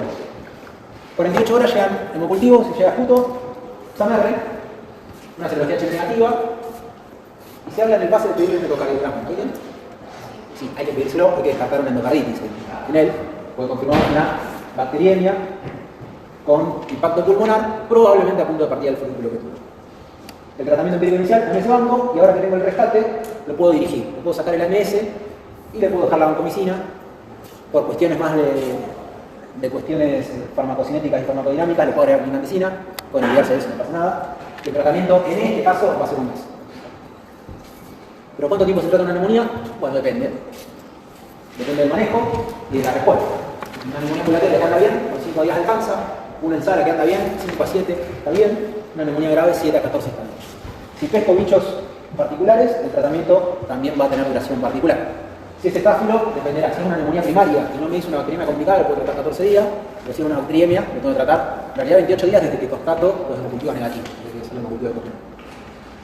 ¿Cómo se puede complicar una neumonía? Lo vimos de pasada en las imágenes, con un empiema, que sí o sí tiene un tratamiento quirúrgico. Ahí están los criterios para repasarlo, ya lo pueden haber visto más de una vez. O una absceso pulmonar, que en ese caso el tratamiento no siempre es quirúrgico y siempre va a ser médico. El quirúrgico se va a reservar para los casos en los que los médicos no alcanzan. ¿Qué pasa si una neumonía no responde al tratamiento? Se puede dar complicado, un empiema, un proceso.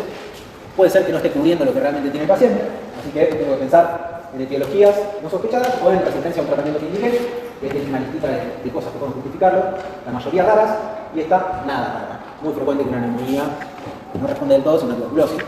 Sería bueno pensarla de antemano la tuberculosis para evitar secuelas mayores en el paciente. O lo otro que puede pasar es que tenga alguna causa muy diferente o que no sea una neumonía, lo que creo que es una neumonía. ¿Bien? ¿Dudas? ¿Podemos prevenir con vacunas? Grupos poblacionales con indicación de vacuna, hay que siempre ofrecerle la vacuna. Gente que pueda costear una vacunación para el neumococo, se puede empezar una vacunación para el neumococo también. Estas son las tasas de cobertura, después espérenlas para ver lo normal que estaba cubierta la población con las vacunas en general previo a la pandemia. Estos datos son de hace unos 10 años atrás. Con la pandemia medio que eso se acomodó un poco con la vacunación de COVID y ahora se está dejando de... estamos volviendo a esto. Así que vacunen a la gente. Hablamos mucho de neumonía en la comunidad y hicimos foco en neumonía aguda. Hay neumonías crónicas también. En ese caso, las sospechas diagnósticas van o para gérmenes relacionados a neumonía aguda que se perpetúan en el tiempo y por alguna razón no responden bien al antibiótico, o bien tuberculosis va a ser la reina en este caso, y puedo encontrarme con algunas sorpresas por acá abajo, con psicosis profunda, con algún germen endémico, con algún cuadro que sea no una neumonía real, sino un quiste complicado, una criptocosis. Hay dos. Bien. ¿Preguntas? No, en el caso de que haya, por ejemplo, algún factor recurrente o eso, ¿se le adelanta la polisacaria? ¿Cada cuánto se vuelve a dar? Los esquemas de neumococo, bien. Siempre se vacuna primero con jugada. Lo que cambia es a cuánto tiempo se da el refuerzo de la polisacaria del inicial. En inmunocomprometidos se sale 2 meses y en no inmunocomprometidos se sale al año. Después hay un refuerzo a los 5 años que también es con polisacaria. Y a los menores de 65 que cumplieron ese esquema, a los 65 le das otra polisacaria. ¿Más duda? Terminamos. Esas conclusiones ya las empezamos acá. La bibliografía está toda online, si la quieren buscar y leer. Empieza en mi mail si necesitan algo. Chao.